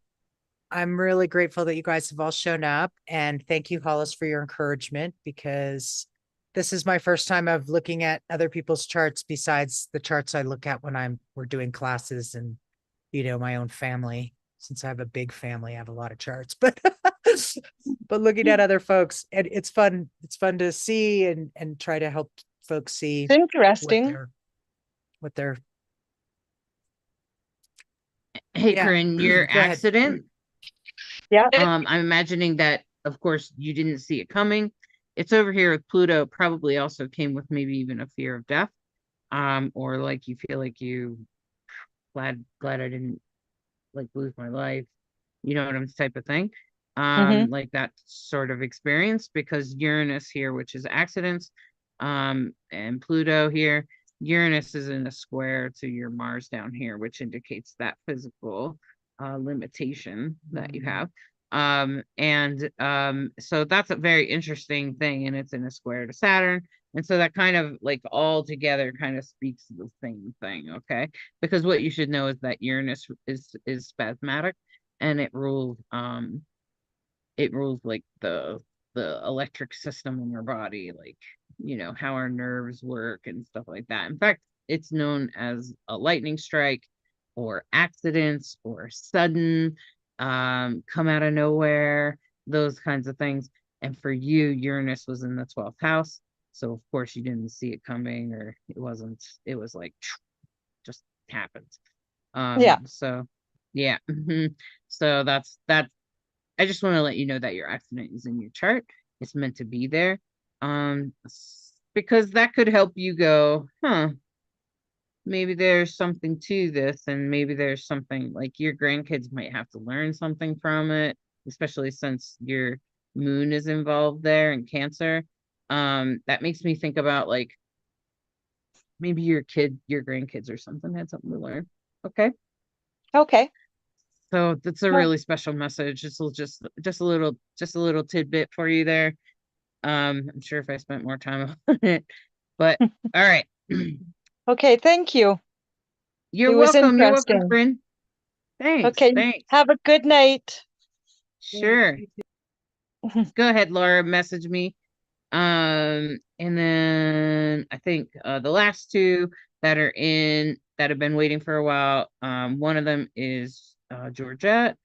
So Georgette, I don't have it. I can let me stop sharing. Let me unpin her. And Georgette, I have Georgette's thing. The bigger issue will be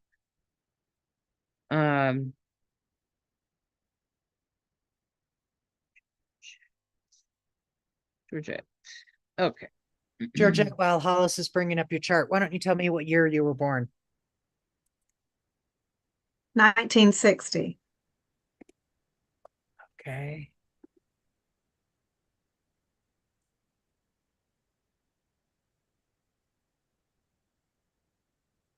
And when Georgette, was your birthday? 2/14. What, 2/14? Mhm. Oh, I'll have to back Yeah. it up then. 59.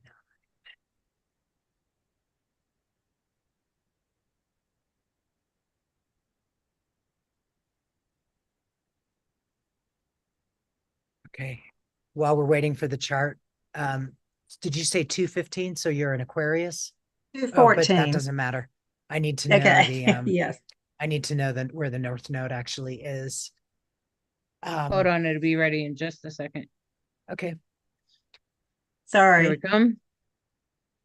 Nope, I wanted to make sure that your birthday was blacked out. It's fascinating to me how the class I took earlier, she was talking about eclipses, how they bring you in or take you out. And so far, almost everyone we've looked at has had that kind of thing going on. Okay, so north, where's your north? There it is. In Virgo, 24 Virgo. North down, Virgo.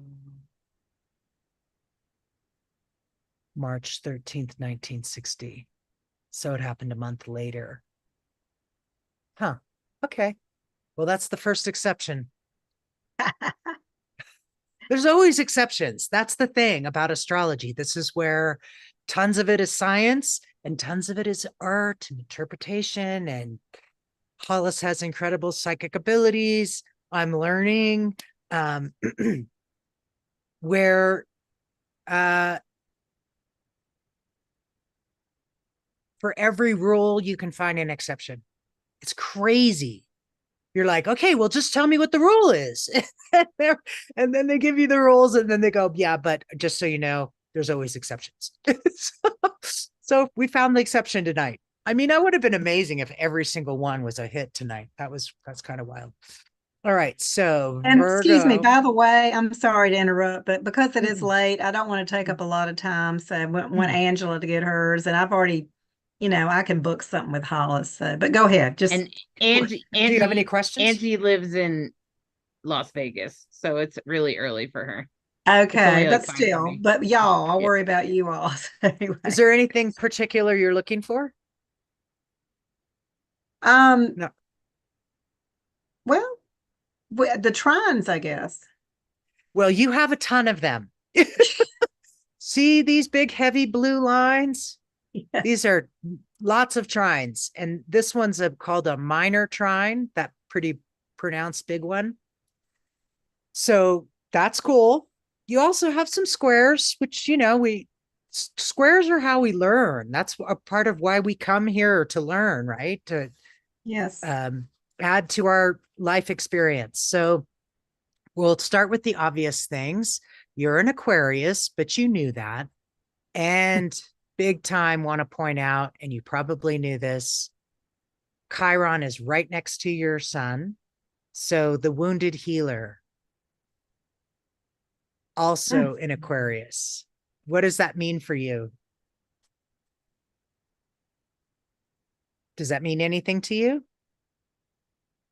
The wounded healer, also in Aquarius. Mm-hmm. So that's going to be the wound that you carry. I almost wonder, did you grow up financially challenged? Yes. Because it's in the second house here. Oh. Second house of money. And Aquarius is about, I bet you like to make sure that you give your money to like nonprofits and people doing things for the collective. Always want to help. Yes. That's the wounded healer. So Yay! you grew up poor. You grew up poor. So let me just help Bright Hawk for a second because she's probably getting tired. So then the Chiron is in the second house. It's in Aquarius, right? Okay. And so Bright Hawk, so that's in the second house of money. It's kind of out of the box. It was probably an unusual situation, whatever financial situation it was. But if you look at where's Uranus, it's over there in the 8th house and Leo. So Georgette's probably also like, if they're doing the right thing, then I'll financially help them. And that's the healer part. So the wounded part is maybe there were times that she's seen people do not right things with money. And now as an adult, as the healer, now she steps up and says, I'm going to give money to people that are doing the right thing. You see that? See how I got to that? Because Uranus is in Leo. And so that kind of just gives you like a hint, a flavor of where that came from. That's that integrity thing. Okay. And so that's where I got the rest of the story from. So, we're putting a story together, right? And it's conjunct her sun. So it's also her identity. It's also who she is. She's like, well, if you're doing the right thing, I'll donate to you. If you're doing the right thing, then I want to help you. Right? Okay. And that's Georgette. That's her in a nutshell, because she wants the collective to win, because that's her value, because it's in the second house. Right? So is that right, Georgette? Yes, yeah. Absolutely. Yes. That's how I got the flavor though, Bright Hawk. So Bright Go Hawk's probably team. getting a little quiet. Go team. Go team. Yeah, she knows what all the stuff means. She just now this is kind of like the more intuitive part where you start like making stories. You start sort of making a story. And so she's learning how to put all the pieces together to make a story. Okay. So do you want to say anything else, Bright Hawk? That was really good. That was really cool. So you have a stellium in the first house. That means you have more than 3 planets, obviously. So you probably recognize some of the symbols and you probably don't recognize some of the symbols because some of them are asteroids. So the first one is Jupiter in Sagittarius, which is in its rulership. Jupiter rules Sagittarius. So you have a very strong Jupiter, practically on your ascendant. Your ascendant's 21 Sag? 6 degrees. Yeah. So yeah, you have a strong Jupiter. You have a strong personality, I bet. Yes? Do you feel like you have a strong personality? I guess so. Don't be modest. Let's not bullshit. Let's like cut to the chase so we can do this quickly. Okay, Yes. right after Jupiter is Ceres. That's motherhood, the things we mother, the things we birth into this world. It doesn't have to have, it can be creative projects just as much as children. Right. Okay. Then is followed by Saturn in the first house. Structure is important. Yes. Right? You have a well-kept house, I bet. Yes. Yep. Yes, you do. Yes. And it's literally conjunct Venus.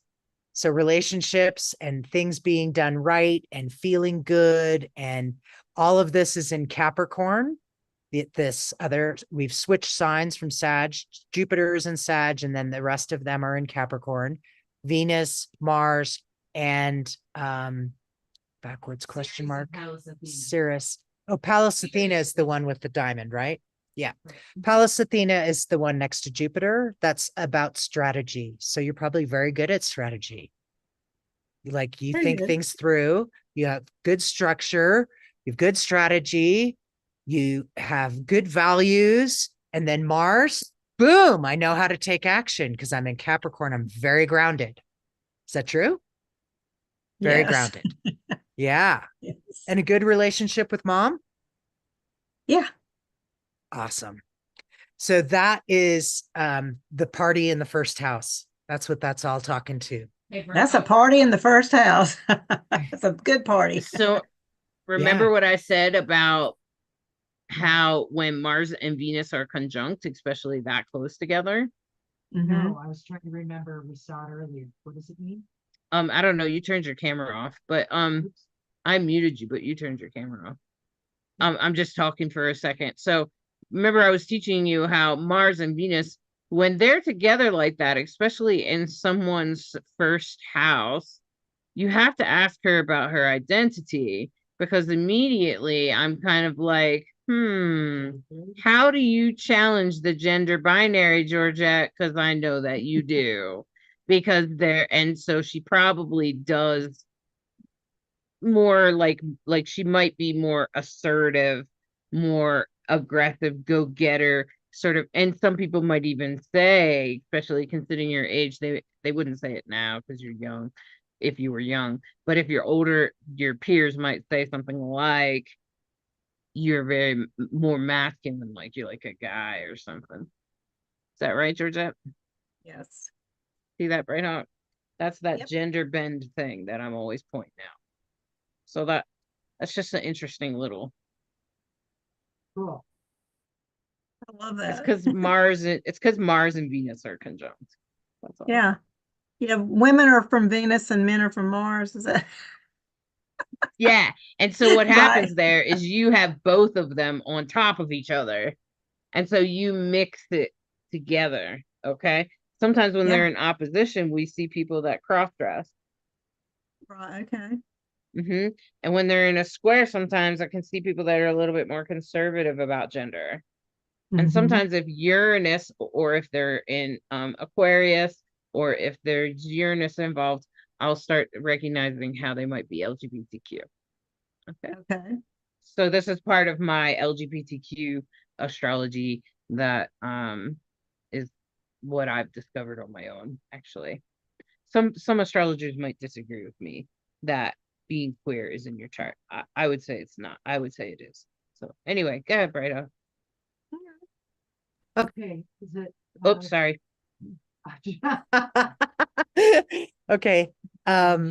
So the other thing I just sort of want to point out from on your horizon perspective is because you have the North Node and Virgo, sorry, the North Node and the Moon in Virgo, and there will be a lunar eclipse on March 14th in Virgo in 2025.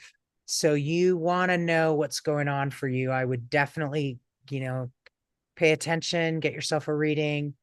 Lunar eclipse, March 14th, 2025 in Virgo. Okay. That's going to light up that 9th house. And because you have Pluto right next to it, transformations possible. Let's just put it that way. Yeah. Cool. I think that we got most of it. Yeah. And, thank you, Georgette. Yeah. All right, y'all move on. Work that party in the first house, because that is your place Okay. of power. Yeah, for y'all sure. move on to our other friend, and Okay. yeah. No worries. All right. Well, thanks so much for joining us, Georgetta.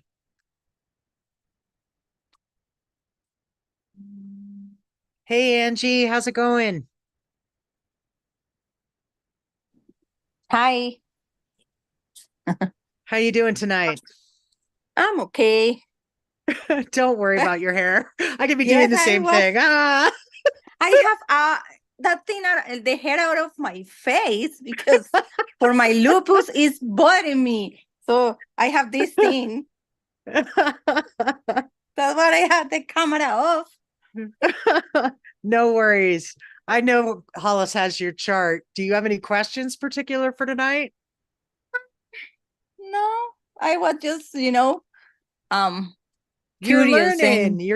and I'm happy to see you uh,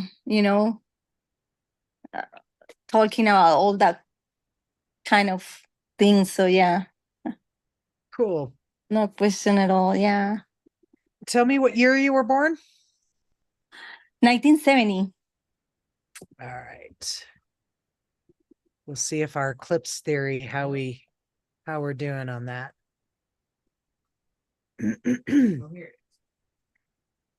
Okay, so what's the actual birthday? Oh no, wait, No. sorry, never mind. Don't answer that. Okay. North Node in Aquarius. North Node in Aquarius. Aquarius, lunar, partial lunar eclipse, August 17th. What's the date? My birthday? November 20. 11/20. Okay, so I really wouldn't call that too close. August 17th was the lunar eclipse in Aquarius, which is where your North Node is. But that's like almost 2 months later, August 17th, September, October, 2.5. It's too far. But there you go. We have 2 exceptions and six that met the rule. There's astrology, that's probably the 80-20 most of the time. Okay. And your node is in Aquarius. So let me know. Just while I have the ephemeris up, I'm just going to double check if you have a nodal return this year. What did I just say? Aquarius. No, Nope. it's too far off. A couple of years from now. Nope. Angie, you're Okay. a Scorpio. Cool. So that's kind of that's cool. And you're in Aquarius, because that rising. means it's not intense. Like you're not going to have any you probably had yours a couple years ago or something. All right. So big picture, you've already had awesome readings from Hollis. Big picture. First thing I notice is you are what we call a daytime chart. Your sun is at noon. You're right at the top of the chart is Scorpio, conjunct Neptune, which is in Sag, Mercury in Sag, Sun in Scorpio, Jupiter in Scorpio, Vesta, and Venus. You're a beautiful woman, I bet. Yeah, duh. Look at you. Venus in Scorpio. That's what I think. You're powerful. Venus is exalted in Scorpio. I would want to put her in exalted. I'm not sure she is. Yep. No, actually, she's in detriment. That never makes sense to me. Venus is in detriment in Scorpio because it's opposite Taurus. That's why. Got it. Okay. But it's in the top of her chart. So that feels with Jupiter. So there's a variety of things we look at. So one of the things I'm looking at when I look at Venus, first thing I go, oh, Venus is in Scorpio. I always want to say, I think of Scorpio as a very sexual sign. I think of Venus as very sexual. But the truth of the matter is Venus is opposite. Taurus is the sign she rules. Taurus rules Venus. So it's opposite home. Okay. So when a sign is opposite its home sign, we say it is in detriment. We say it's the weakest it can be. So when you look at it that way, you go, oh, Venus is weak. But then you go, no, well, wait a second, 5 degrees, 7 degrees. It's next to, this is Vesta, right? Vesta is very loyal. She's the spiritual. She's the virgin. She's the innocent, doe-eyed, can be naive, right? And next to Jupiter. So that gets amplified when it's next to Jupiter. The other thing that worries me about Venus is it is retrograde. So when Venus is retrograde, there's sometimes self-esteem issues. Early childhood might not be easy. There could be I feel like Venus is almost under attack in that position, frankly. Yeah. Like she's under attack. She's not in a good, she's far away from home and she's loyal with this Vesta, but Jupiter's going to amplify all of the insecurities, whatever they are. Jupiter amplifies, period. So we talk about Jupiter as the benefic and a bringer of good things, but it's an amplifier. At the end of the day, it's an amplifier. So it can amplify good or it can amplify what's not so good. So I think we would call this an afflicted Venus, unfortunately. Now, Neptune, do you have dreams in life? Neptune, that dreams in Sag. Let me just check Neptune in Sag. Okay, that's no big deal. What's Sag's favorite thing to do, Brett? Travel. So you have dreams of travel? Huh? Yeah. Dreams of the 9th house of travel. And it's in the house of travel. 9th house. I forget that 9th house is house of travel. So do you travel you should travel because travel is like what you should love to do and what would be good for you. Is that true? Yeah. I used to travel a lot, now not much because I travel a lot when my husband was alive. But now I'm mostly, home, but I love travel. Yeah. But she's comfortable traveling. And cool. Yeah. She relocated to a different country. Relocation. So 9th house is relocation. Yeah. So your party, the last chart we talked about a party in the 1st house. You have a party in the 9th house. That is a stellium. Neptune, the sun, Jupiter, Vesta, and Venus. So higher education, thinking, philosophy, travel, These are all good things for you. Okay. Now, one of the things I probably don't have to tell you is life has not been easy, has it? There has been some challenges. These big, strong, broad red lines, they are challenges. These are not easy things. They are things we do not get out of. These are things that, it's like what we talked about earlier, the soul contracts we make so that we become stronger in areas where we didn't have muscle. Sorry to say, but you probably know that. I'm sure I'm not telling you anything you don't know. So you see that you have Saturn retrograde. So Saturn retrograde, 1970. So you're not quite up. You have a few more years to get to your Saturn return, your second Saturn return. Saturn in Taurus is structure, and Earth, Taurus is Earth, it's fixed. So change probably isn't so easy. And it's Taurus. We always talk about Taurus is like the last one to change. They're so fixed. But once a Taurian makes up their mind, get out of their way because it's as good as done. That bull will run you the hell down. Get out of the way, you know? So you have to get yourself to that place where eyes on the prize, boom, I'm going for it. It's going to take you a bit of convincing to get yourself there. But once you do, you will move. So pay attention to your second Saturn return in when it goes into Taurus. And you're a very loyal person, aren't you?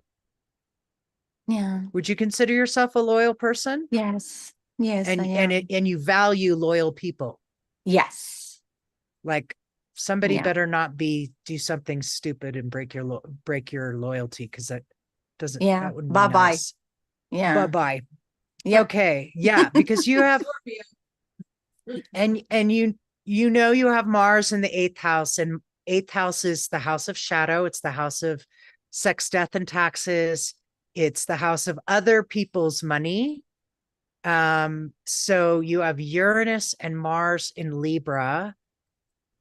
Libra is all about relationship and balance and fairness. So in the eighth house, you're going to be fair with other people's money. Uranus, death was unexpected, I bet. Uranus. Yeah.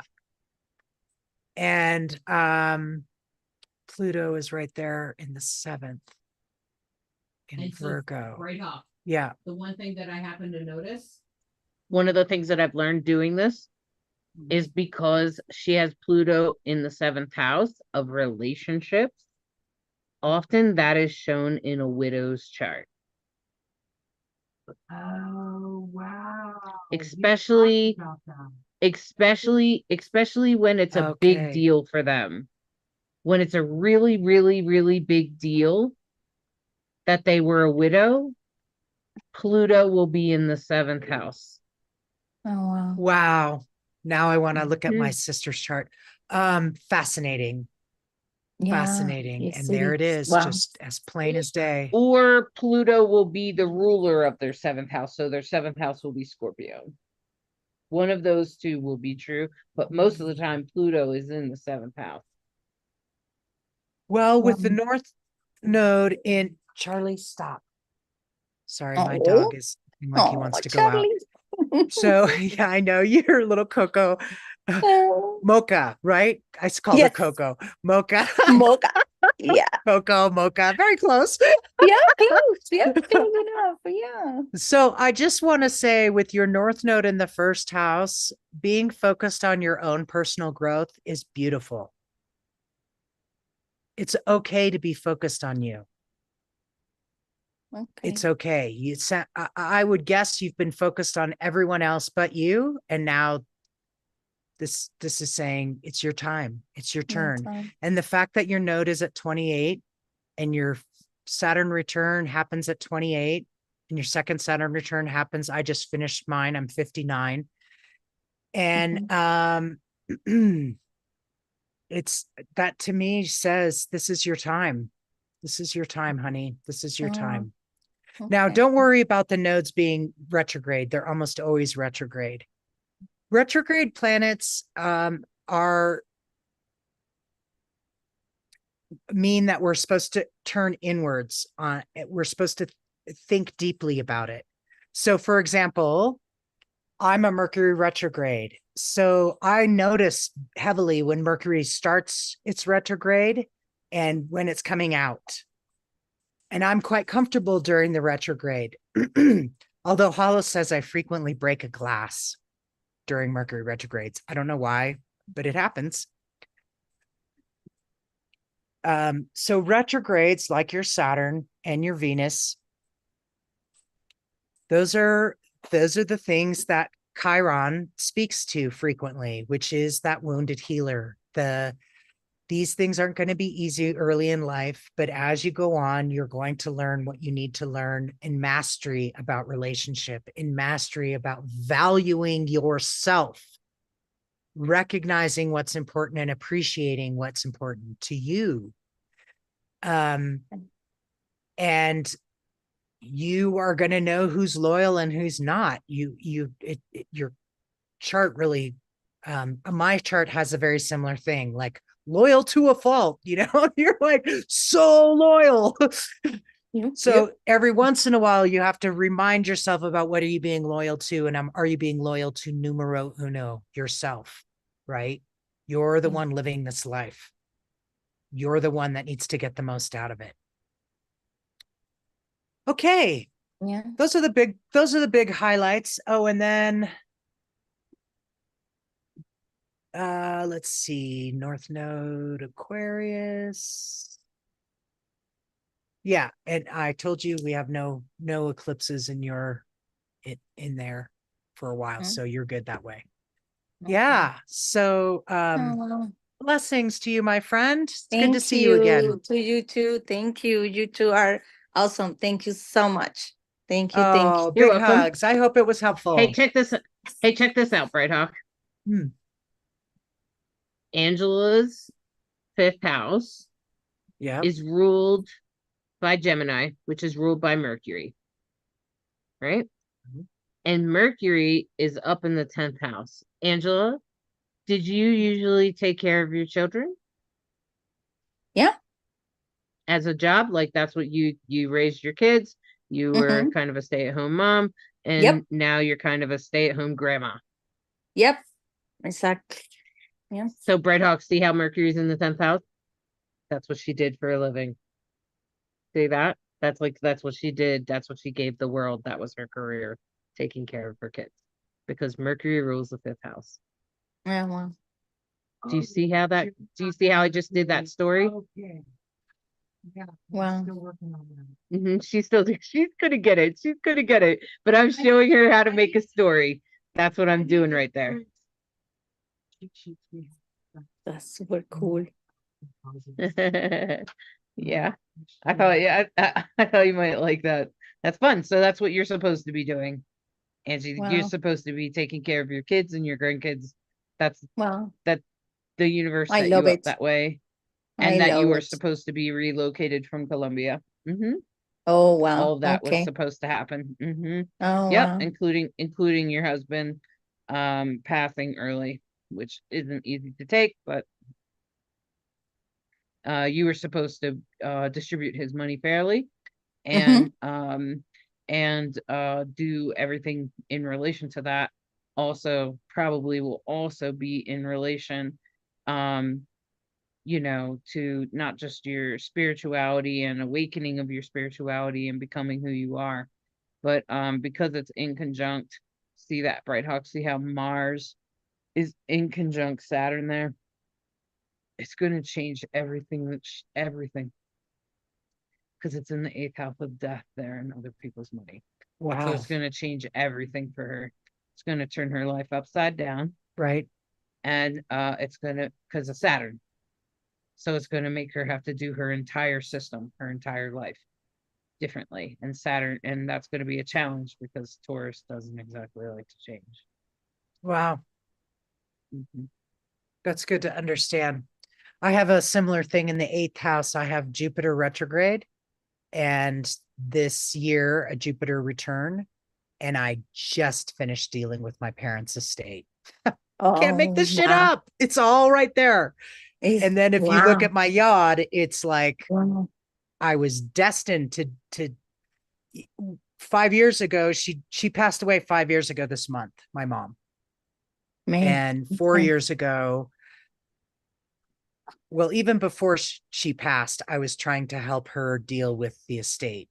And then she did things I didn't know. Nobody Oh. knew until Oh. afterwards. Wow. And there came a moment where I had to make a decision. And I was very conflicted about, do I take action? Do I take action? Do I take action? Oh man, this sucks. I don't like being in this position. But literally every morning I woke up with the ancestors like, what are you gonna do about it? You have And to I do just, it. yeah, when your ancestors are dancing on your brain every morning, you're like, Mm. God, shut up. No, don't shut up. Tell me what to do. Okay, tell me what to do. So then at a certain point, Hollis was like, the window's closing. Do it or don't do it. But you have to recognize that window's not staying open forever.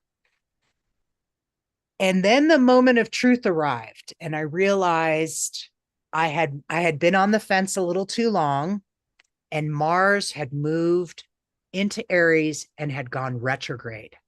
Now, this is something that's super important. A bunch of astrologers spoke it, and then I had a minor example of it, and I was like, you can't make this up. This is so powerful. When Mars goes retrograde in its home sign in Aries, shit will boomerang on you.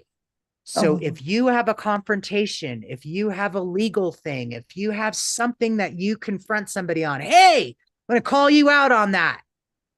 Boom. It will land back on you. You do never want to make any kind of move like that when Mars is retrograde in Aries. So we had a minor thing happen with someone, a mistake got made.